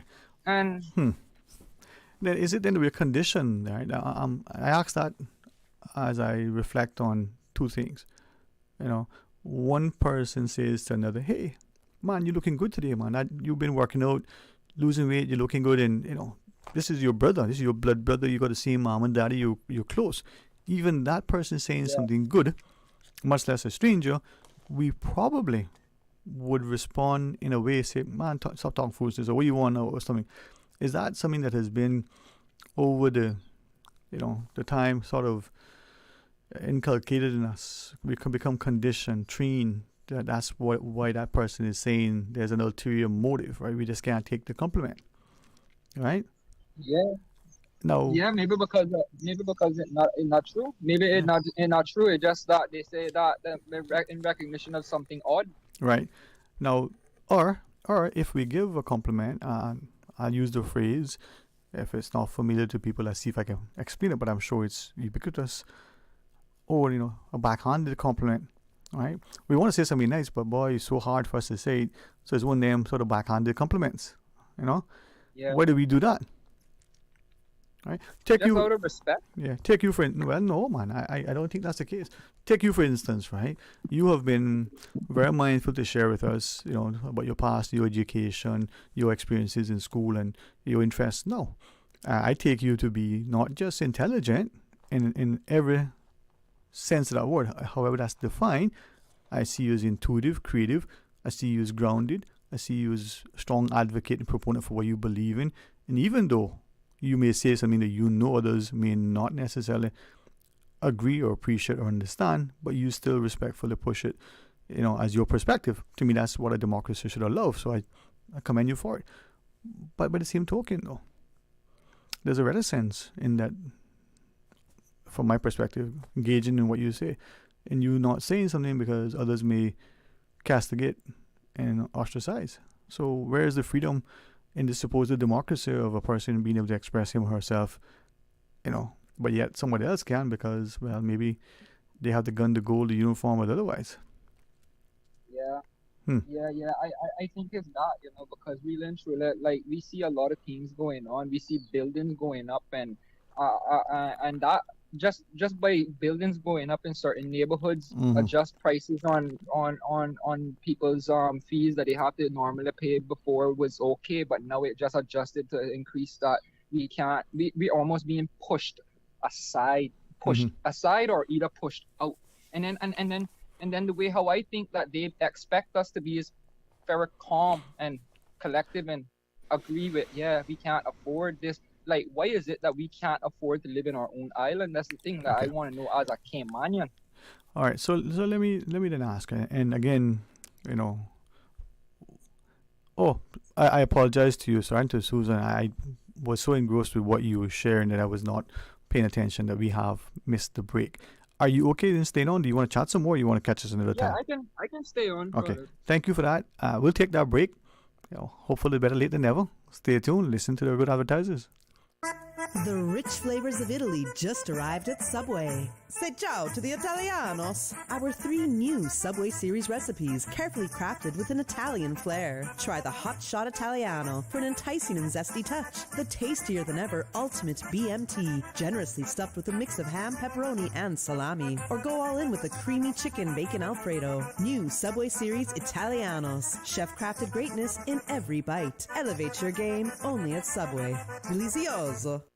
Accidents and illnesses can strike without warning.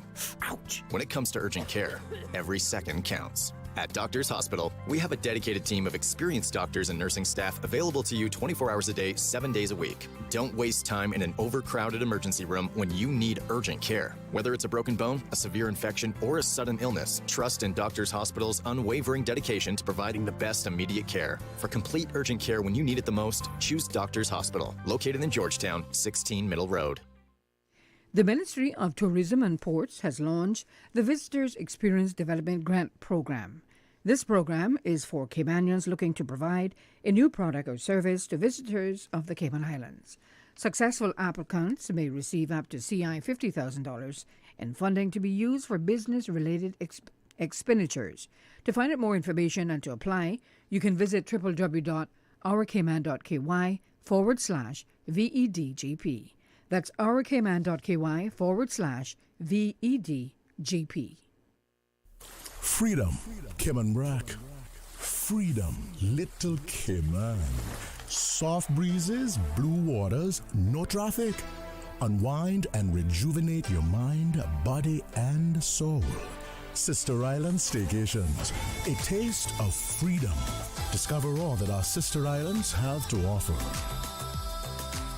Let's come together to build a more dementia-friendly Cayman Islands. Dementia affects many in our community, and small acts of kindness can make a big difference. Here's how you can help. Be patient and understanding. Offer support with a warm smile and a gentle approach. Learn the signs. Recognize symptoms like memory loss or confusion and respond with empathy. Make spaces accessible. Ensure businesses and public areas are easy to navigate and safe for those with dementia. Get involved by becoming a dementia friend. Together we can make our islands a more inclusive and supportive place for everyone. For more information, please call the Alzheimer's and Dementia Association at 924-4170 or 936-1655. Radio Cayman's Talk Today.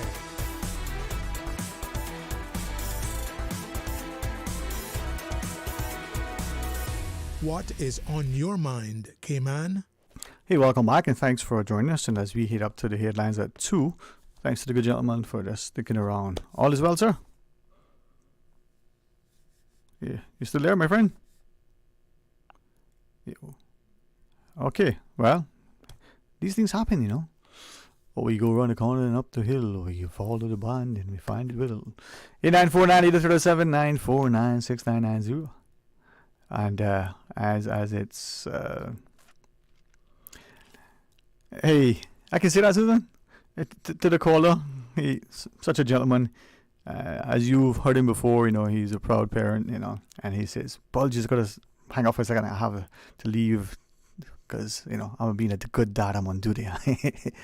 Yeah, that's good, you know. It takes a good man to be a father, you know, and sometimes we don't feel we have enough support as parents, enough good role models, and sometimes we feel that it's a daunting task. But we're not alone. And to his point earlier, I just wanted to remind him that he's a good guy. And sometimes it's hard for us to see the goodness in ourselves. We may see it in others. So when we see that in others, let's tell them. Let's give them the compliment. I'll share this with you. Be mindful, though, that because of how things are, people are going to think that you have an ulterior motive. Or what you want to know, what you saying that for, what are you buttering me up for? Or they may think you're being false for whatever reason. And I know that. I'll give you the reason why, you know, I've adopted a mantra for a long time. Early 2003, I had an opportunity to be a part of a training initiative. And it was sort of team building, I guess, in today's language, in a corporate environment. And you were to evaluate your teammates, your colleagues, and figure how, by working better, building strong teams. Now, we're seeing more of it now, but, you know, this was something that we had done, you know, maybe, 10 years prior to that, and this was much more sort of developed by then. And there were a number of exercises. We were encouraged to go home and do it with our siblings or partners or spouses. And one was, you know, take 30 seconds and write down the good things that you like about this co-worker. Chances are a person that you saw every day for much longer than you saw your parents, your spouses, your children, and the like. And many of us struggle to find, you know, a handful of things good to say. The same 30 seconds and write down things that you don't like about the person or about the organization or your job or whatever it is. So that critique, that criticism. And many of us, you know, we will stop. No, I got more to say. And we were on, you know, 0.99, and we got 1,000 more points to go. Why is that? Flip the coin over, and then when that person says something good to you, how did you receive it? As I said earlier, many of us will blush and will, you know, not accept it. And we found that receiving a compliment, for many of us, we were uncomfortable. Giving a compliment, we were reluctant because people perceived that there was an ulterior motive. Now, there are different variations of this exercise and the like. For me, it's been, you know, an opportunity to, again, use in today's language, you know, self-develop. So if I say something good to you, it's because I intend it to be a compliment, and I, within me, in my own mind, is something that I believe. I genuinely believe that. You may have the most hideous hat on, and everybody may have laughed at it. And it may be hideous, but I thought it was a nice hat. You made it, you know what they say, you rock the hat, you look good. I will tell you it looks good. There are those who would say, if you don't have anything good to say, don't say it at all. I'm not so sure that's true either. You think about it. Here's your good friend. And he's about to go up on stage to make a presentation, receive something. Now, the thing you're about to say, hey, you got spinach in your teeth, you know. You got, you know, a little mark on your face or whatever. You can whisper quietly so that he doesn't further embarrass himself. How many of us will actually do that? Because we know saying it might be taken a certain way, but wouldn't that be better if you're really good friends? You looking out for him. Now, there are other instances. There are many of us who will, sadly, say something and it's mean, it's malicious, it's hurting. But they'll say, oh, I was only telling the truth. Yeah, but look at the way you said it. Now it was true. The thing you said was true. Everybody knows it's true. Right? It's written and recorded by Moses. It's true. But how did you say it? Was your intent to hurt and cut, to be mean and malicious? We do that, don't we? Now, this little piggy bank got a lot more coins. And you take the other one.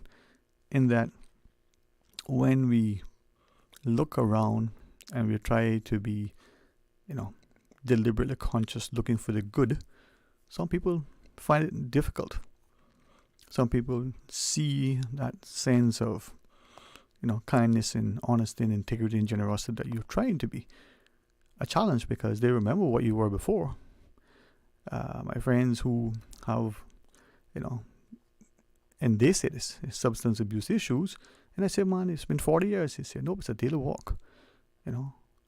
Everybody knows it's been 40 years, 50 years, but still sees them as what they were 4 or 5 decades ago. We need to forgive, never forget. Why not? We don't draw alongside to nurture and support. Why not?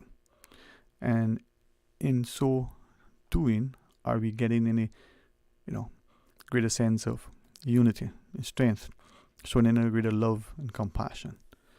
Now, we got to do better. We got to work together. We got to figure this out so that it's, appropriate. And there are times when, whether, we understand it or not, and if it's not correct, please let me know. But just like the scripture says, do not discipline in anger, we need to ensure that we are willing to stand in the gap and make that hard decision, have the will, the parental will, the political will, have the will to do the right thing, even if it's unpopular. Now, there's a notion that we all hear, and maybe it's intended to be good, maybe it is as some have said, and we can talk about this after the break, that it has now been misconstrued, misinterpreted, misapplied. Maybe it was deliberate. But this notion of, it's Cayman kind. It's like the king tides, a recent phrase that just come up that we've adopted without a real understanding. But has that been used against us? So kindness has been mistaken, for weakness. That hospitality and generosity and accommodation, has been, causing us to be taken for fool. And then when we say to somebody, no, not today, Bobo. Sorry, you got to take off your shoes to come in the house. No, you don't smoke in here. No, you're not invited because you are nasty, obnoxious, loudmouth, upstart. Sit yourself down, stay where you is. If not, oh no, you can't do that. Well, why not? Again, it's maybe how you say it. Let's pause and take the break because it's only Thursday and God's willing, you can join me start tomorrow morning and come back for talk today after the show. But if God spares life, we'll see another day. Let's make sure that's good. Join me after the break. From Radio Cayman's newsroom, this is Headlines. The Headline News is brought to you by Kirk Market. With your latest headlines, I'm Felicia Rankin-Solins. As of 1 p.m. today, Thursday, September 26th, the Cayman Islands government has issued an all-clear for the Cayman Islands. Showers and squally conditions decreased overnight and are expected to further improve throughout the day. Wind speeds and gusts are expected to decrease throughout the day. A marine advisory is still in effect for today, and a small craft warning advisory will be in effect from tonight. In international news, the state of Florida has issued a number of mandatory evacuation orders as Hurricane Helene strengthened over the Gulf of Mexico. As of Thursday morning, the storm had grown into a Category 2 hurricane and is expected to make landfall on Florida's Big Bend later in the evening. Officials have urged people to heed evacuation orders, warning that the storm will bring life-threatening weather to the region with destructive winds and significant storm surge. It is expected to make landfall as a Category 4 hurricane south of Tallahassee, a city that has not seen a storm of this magnitude in recent memory. Instagram owner Meta says Dame Judi Dench and John Cena will be voice options for its artificial intelligence chatbot. Users will also be able to get information from AI versions of Awkwafina, Keegan-Michael Key, or Kristen Bell. Meta will be hoping this use of celebrity chatbots goes better than its last attempt. In September 2023, it debuted what it called AI chatbots with personality, based on celebrities such as Kendall Jenner and Snoop Dogg, only to pull the plug less than a year later. These are your headlines. I'm Felicia Rankin-Sollins. www.radiocayman.gov.ky. Check out our social media pages: Facebook, YouTube, X, formerly Twitter, Radio Cayman Headline News.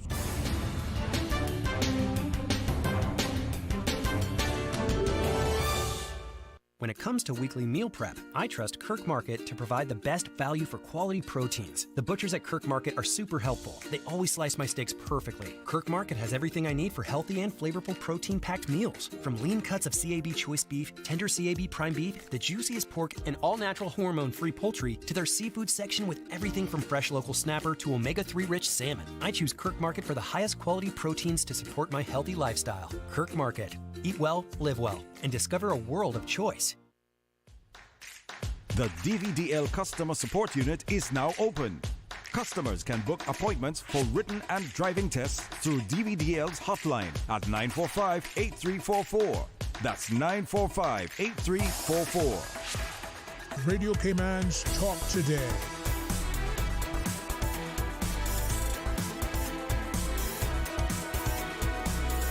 What is on your mind, Cayman? Welcome back. Thank you for joining us. It is open line 949-8037, 949-6990, or you can use the toll-free number with the compliments of flow 1-800-534-8255, or you can WhatsApp call 925-32621 and share your thoughts with us. We have a fantastic team here, and some you've become increasingly sort of acquainted with. You know, Susan gets us going with a great praise and worship in the mornings, and you know, between Doc and Lynn and Akal, you know, we get that sort of morning vibe and jive as we go through the day, and then you know, at 3 to 6 with DJ Doctor and the others at time to time. Always good, you know. Really came on, reaches many, and we provide it's probably better than most, something for everybody at some point. So we thank you for your loyal listenership, and we invite you to help us to continue to ensure that, you know, we bring you what is it you're asking for. It's a wonderful way for the community to come together. We are accurate, timely, and informative when you need it. We're also entertaining and educational always. And when government allocates funds, it's a good way to spend that money, because this is a benefit for all and sundry alike. 949-8037, 949-6990. Toll free, 1-800-534-8255. There is a WhatsApp call, I think, but I wait to the wonderful Miss Susan to tell me which direction we're going. She's so you want to take the WhatsApp? All right. Welcome. Thank you for sharing. Hello, Mr. Dwayne. How are you? How are you today? I'm doing good. Yeah. I miss all the excitement back home. There was no excitement, but we haven't gone to elections yet, man. Oh. I just messing with you, man. I know. How are you? How are things over there? It's a bit stormy over here too. It's up and down with the weather. But is that normal? That. Yeah. Now listen, I hearing you good, but if you are on the speaker, that might create a challenge. Are you on the speaker, or if so, are you able to maybe make an adjustment? Let me make a little bit of adjustment So here. while he makes that adjustment, let me get the electoral ballots printed. Nah, just kidding. Oh man, what was in our call for earlier? Yeah, 949-8037. We'll get the call in a minute. Are you still there, sir? Yes, sir. All right. I'm told that's much better. Can you hear me better now? Yeah, like a pin drop, my friend. All right. So we're listening. All right. Share with us. Just a quick story I want to tell you. A couple of weeks ago, I believe you had a discussion on the caller calling about being about a cashless society. You had a discussion on that. We've had comments from time to time, but yeah. Yeah. Okay. I just want to relay a little experience I had over here with the situation with cash. You don't mind if I tell you the story? Give us a perspective. Yeah. Yeah. Uh-huh. All right. Quickly. All right. I won a small cash prize, and a check came in the mail. Right. So I took it down to the bank to get the check cash. So just to make the story run faster, the customer service said you don't have to go to the counter. You can just put it in this machine and you can scan the check straight into your account. I'm like, oh, okay. That's something new because I haven't been to the bank in a while. So when I went to the machine can it can scan checks. I've never seen this machine before. It can scan checks straight to your account. You can deposit cash. You can also receive cash. So I just say that to say that I don't think that you can withdraw cash. I don't think that the UK is going cashless, and I know some parts of the country. I think they're backtracking on it from what I'm hearing and receiving. They're backtracking on it because if you go to the store to buy, say, a bottle of water, they're not going to accept your card if it's for £1. They're not going to put £1 on your card. It has to be over £5. Okay. So you always have to have cash on you at some point. So I just throwing that out there for those who want to think that the whole world is going to go cashless. With the machines, that they're very new, they're brand new, and they're very nice, and they're doing checks. I've never seen a machine that can take a check. Yeah. It literally scans the check into your account and off you go. You get a receipt and you check your account that all the details went in and you're good to go. So it's doing check, it's doing cash, and you're receiving cash. So I think they're realizing that they can't go cashless because some things you still need cash for. Like we have paid toilets over here, you need cash for that. The soda machines, you need cash for that. If you go to the supermarket, the self-checkouts, you have the options to use a card or you can use cash. And if you use cash, they give you back the change. Right. So right. Now, with that, and thank you for sharing that. I don't want to belabor it, but this machine that you talked about, that's inside the bank? Yes, it's inside the bank, and you don't have to stand. If you want to get coins or do some other banking transaction, you can go to the counter. Right. But this machine is like a teller machine in the bank, and so is it like you do your business? People are depositing cash in the machine. People are withdrawing cash right next to me. Is it similar to like an ATM? If as a sort of a point of reference, does it look similar to an ATM? Yes, like an ATM. Right. So in the U.S., what surprised me, it takes a check like a check. Yeah. In the U.S., a long time ago, I saw a similar thing where it was like an ATM and it did all the stuff you're talking about. So when you presented yourself to it with your check, I guess you had to fill out some sort of form, give it the account number so it'll know where to go.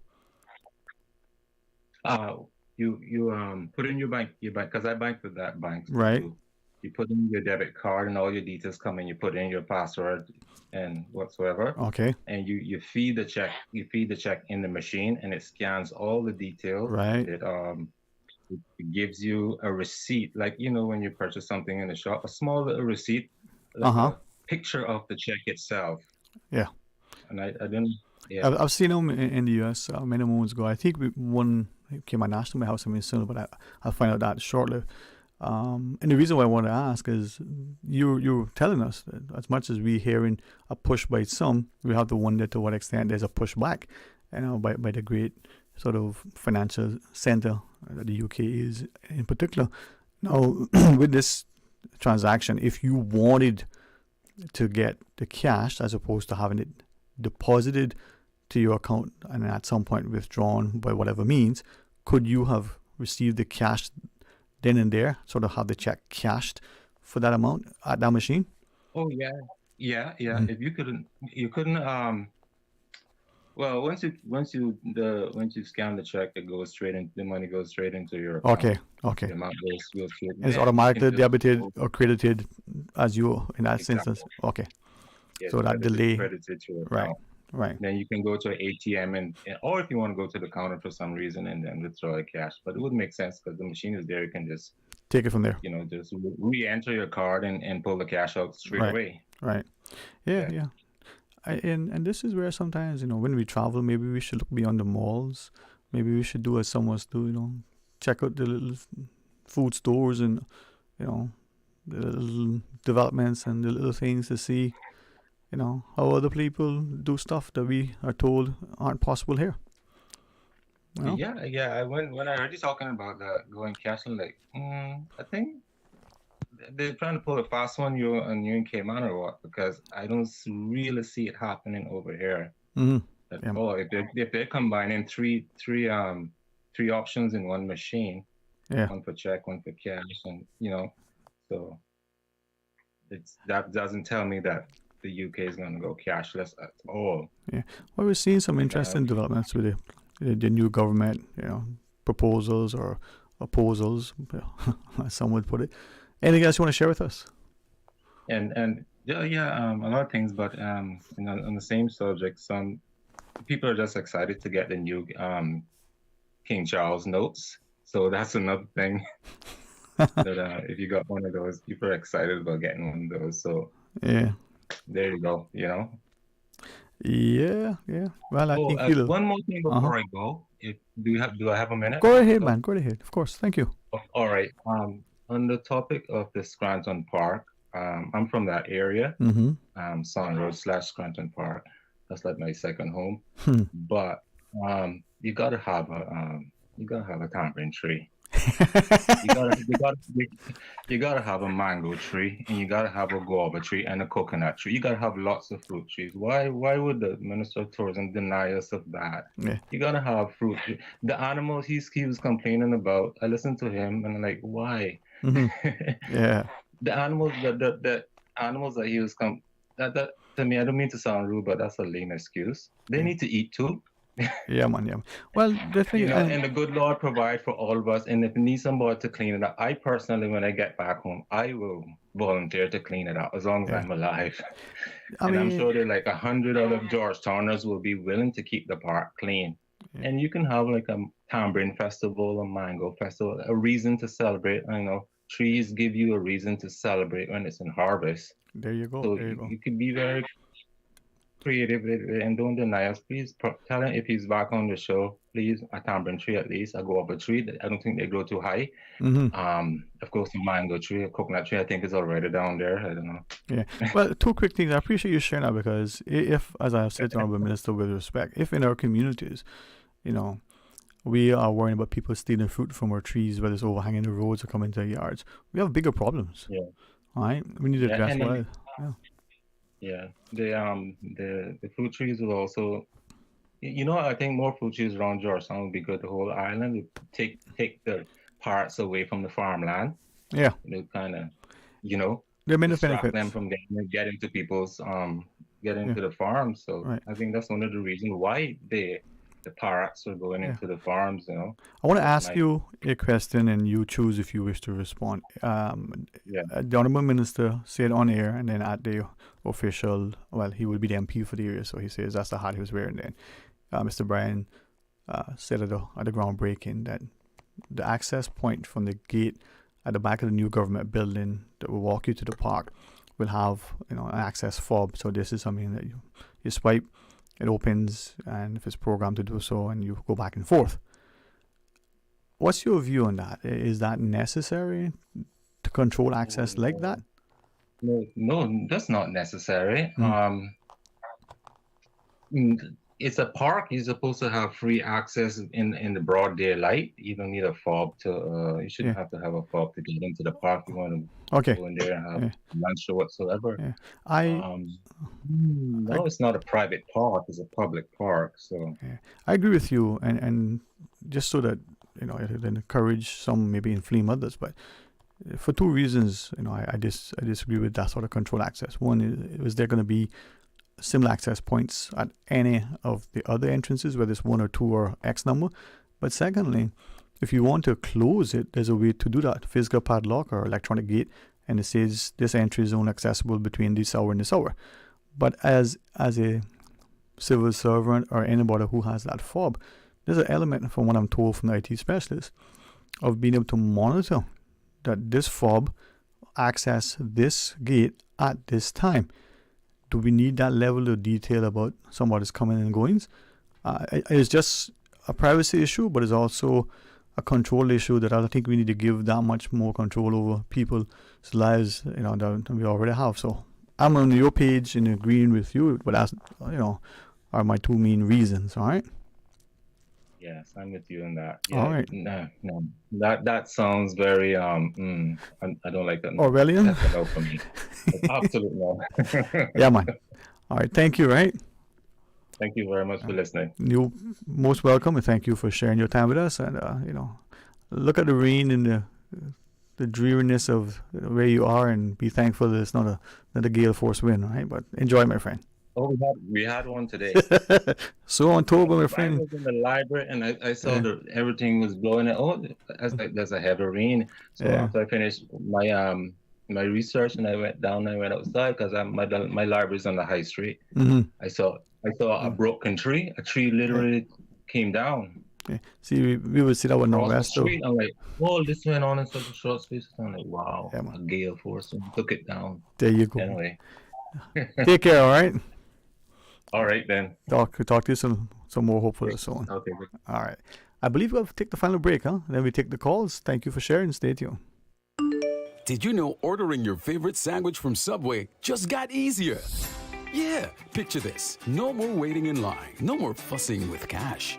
Just a delicious taste of Subway at your fingertips. With our new app, ordering your go-to sub is as easy as a few taps on your phone. Plus, receive exclusive deals and earn loyalty points with every purchase made on the app. Download the new Subway app today and get ready to ditch the lines and drive straight into your flavor. Visit the App Store or Google Play Store on your mobile phone and search for Subway Cayman Islands. Subway. Eat fresh.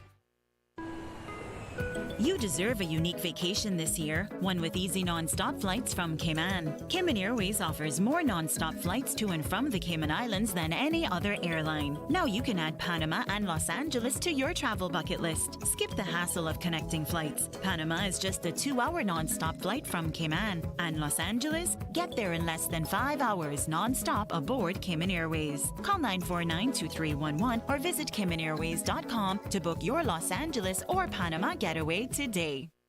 Refer a friend and get $50 to spend when your friend or family member opens a personal account with Cayman National.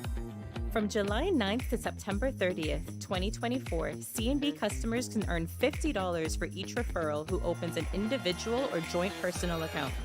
Earn up to $500 with a maximum of 10 referrals. Visit CaymanNational.com for more details on this promotion and follow us on social media for updates. Terms and conditions apply. Now, more than ever, supporting your immune system is crucial to helping your body fight off illnesses like the common cold, the flu, and COVID-19. At ValueMed Pharmacy on Walkers Road and in Buttontown, we carry all the essential vitamins and minerals to help support your immune system and improve your overall health. Some of our top immunity support picks are vitamin C, vitamin D, zinc, elderberry, and quercetin, or the popular 7-in-1 immunity support. Our pharmacists are always on hand to help guide you and answer any questions. Visit ValueMed Pharmacy on Walkers Road or Buttontown. Live happy, live healthy with ValueMed Pharmacy. 89.9 Radio Cayman helps you to weather the storm during this hurricane season. One of the most crucial elements of hurricane preparedness is storm awareness. During the season, it is of utmost importance to pay attention to the latest local weather forecasts, as hurricanes do not suddenly form or strike. There are various methods of advanced notification. Utilizing such may be the difference between a favorable outcome and disaster. Both television and radio serve as excellent mediums with up-to-the-minute storm path information in the wake of a hurricane. Another method of tracking a hurricane may be only arm's length away. Your smartphone or tablet can be your most valuable tool before, during, and after a storm, providing countless numbers of apps with crucial hurricane information. Many apps allow you to track storms with moving radar and satellite imagery, plus offer alerts, current conditions, forecasts, advisories, and even video. This hurricane preparedness tip was brought to you by your community radio station, Radio Cayman 89.9 FM. Radio Cayman, maintaining the innovation. On a daily basis, making it easy to connect with you, our listeners. Add us to WhatsApp today, 925-3261. That's 925-3261. Radio Cayman. Send a text or voice note. Message us at 925-3261 on WhatsApp today and get active with Radio Cayman. Radio Cayman, the voice of the Cayman Islands. Radio Cayman, maintaining the innovation. Radio Cayman's Talk Today.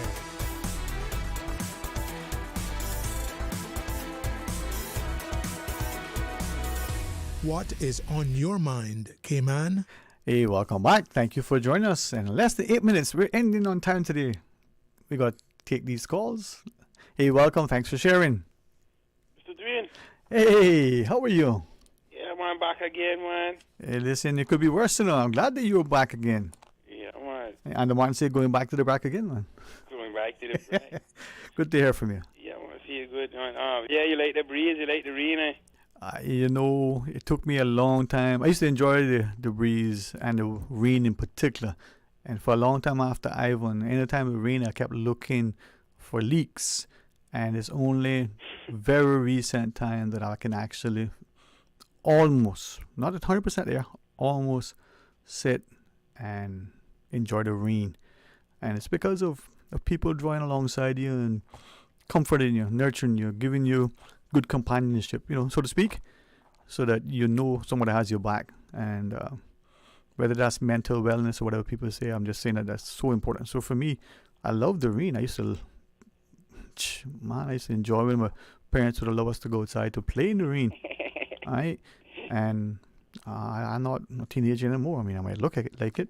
Sometimes some people might say I might act like it, but I didn't enjoy the rain for the longest time. It gave me, you know, concern that there's a leak through the window, the door, the roof, or whatever. Not just for me, but for everybody else. So I'm almost back to enjoying it. Almost. You know, I was going to tell you one day, too, is like, what you think if all of us, right? Mm-hmm. Brack, and the brack included, and everybody in it, that we have, like, say, like how we have a holiday. Mm-hmm. Instead, we got a rain dance day. You know, like we do how the Native Americans used to do. Like, we go and have a rain dance. Yeah. Well, I hear you, man. Come together and be dancing in the yard. Yeah. The thing is, right, for those of us who've lived, worked, schooled, have friends and family who are in those places where snow, for instance, creates, you know, an issue where you can't get somewhere because there's a snowstorm, there's this thing, and you have a quote-unquote snow day. I'm sure somebody saw a move sometime somewhere. But in the Cayman context, in September, my vivid recollection in particular in September, because the school year just started, there were days when you couldn't get to school, or it was a very challenge. You had your, you know, school shoes laced around your neck so that, you know, you didn't get your uniform too wet, but the shoes were still dry to go back the next day. Yeah. And I want us to all appreciate how important it is to be cognizant of the weather.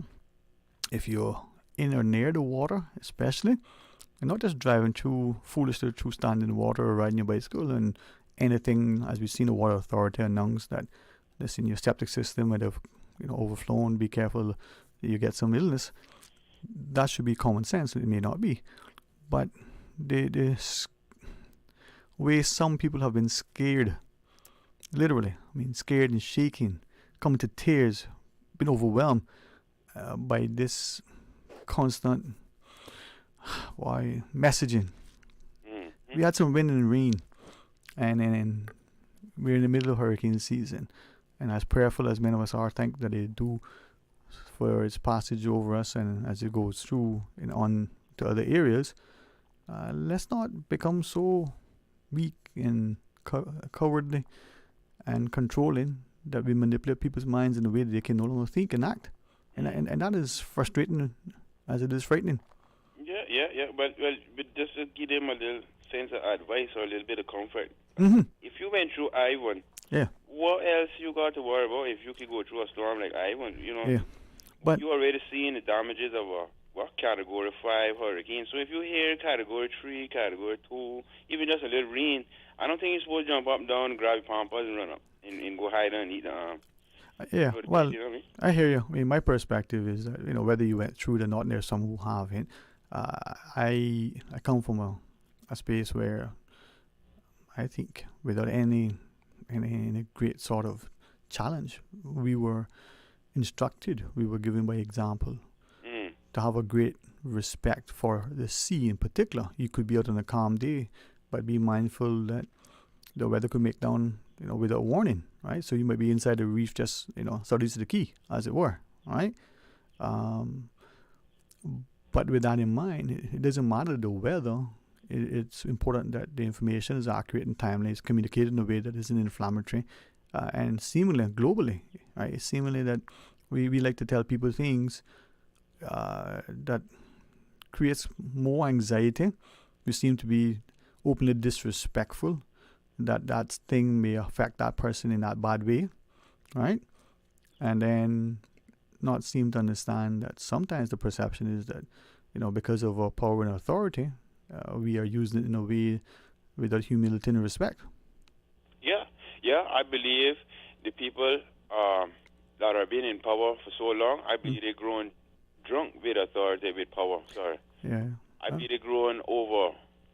They get so much power, they almost don't know what to do with it. Yeah. Well, power is in the hands of the people, and if we don't speak together and unify, and, the gentleman that called prior who talked about, we followed, even when we didn't necessarily agree or believe that the thing made sense, we say, let's go and see if it makes sense. But when something doesn't make sense, you need to have that same level of courage to stand up and say, okay, we need to make some course corrections, right? Yeah. So Let's ask them. Let's ask the people in power Mhm. if they believe that it is for the greater good that we sell out our shorelines and that we pay no attention to the importance of having mangroves around the whole island. Mhm. I wonder if it's really for the better good to have, instead of a mangrove, a big apartment complex. Mhm. Let's ask them if the money was. Let's ask them if the money was worth it. I've been through 3 hurricanes, Mr. Dwayne. Mhm. Yeah, so I'm not really afraid of any kind of storm. But you have a healthy respect and appreciation for what it could do. Oh yes, sir. But then Right. the number one thing to me is, I'm not going to jump into the line of the crowd, squabbling and fighting over water or fighting over corned beef. Yeah, That not be me. I know.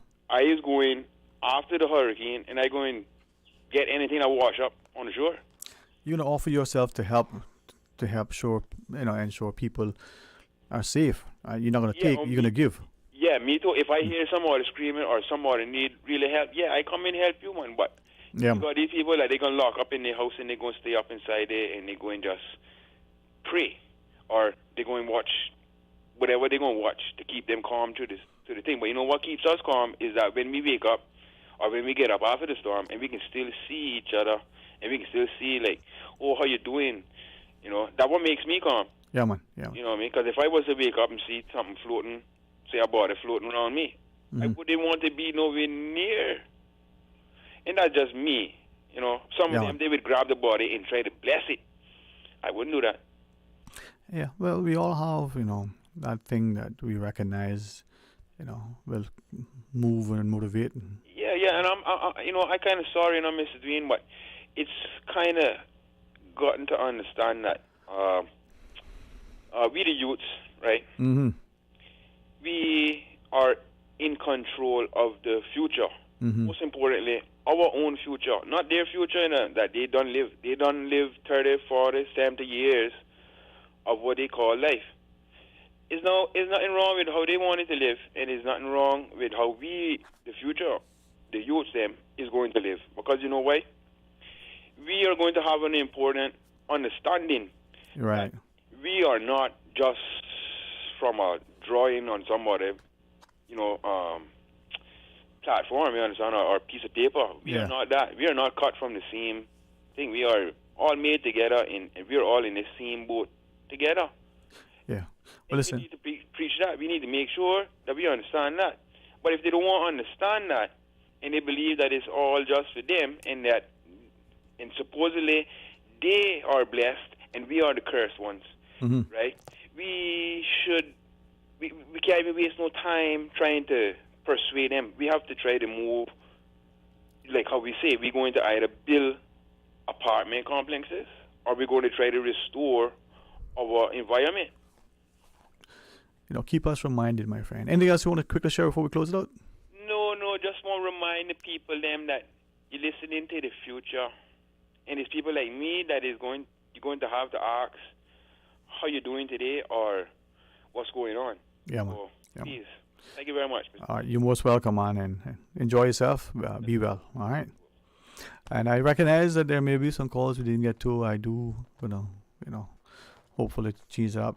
Thank you so much for being a part of what we have. Inviting you tomorrow to join me start for the record and come back for talk today. We've got a number of things scheduled. It'll be a full house as it stands right now.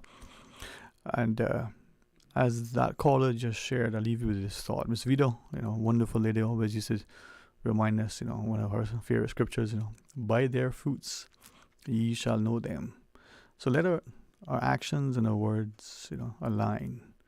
And let's recognize, as the caller just reminded us, that as we age and our children come of age, will we be measured as being good stewards? Would we inherit a place that gives them not just opportunity and safety and security, but provides for them that thing that we have been able to build upon because our parents and forefathers were good stewards. So where are we? What are we doing?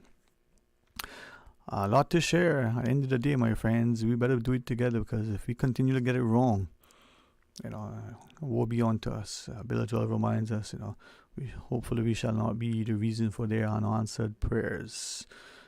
Faith without works is dead. We who pray and pray, as they say, the prayers of that fervent servant are important. But we need to put our actions into work so that that thing benefits as many in a positive way as possible. A lot more to share with you, but it comes to that individual endeavor, a collective impact. And sometimes it's just telling the guy, he's off track and showing him the path, the lighthouse up ahead, as opposed to an oncoming train. But both are beneficial if you know how to use them. Take care. Be mindful. Roads are wet. In some places it's still flooded. All is not lost. If you help it as you can, your impact will actually be meaningful. Until tomorrow, be blessed. Talk Today is brought to you by Subway, open 24 hours in Countryside, Anderson Square in Georgetown, and Centennial Towers in West Bay. And by the Ministry of District Administration, explore your history, explore your land, explore your sister islands. And Cayman Airways, call them on 949-2311 to book your nonstop flights to Los Angeles and Panama. And Doctors Hospital, peace of mind is important when life happens. Doctors Hospital, always there for you. Call 949-6066.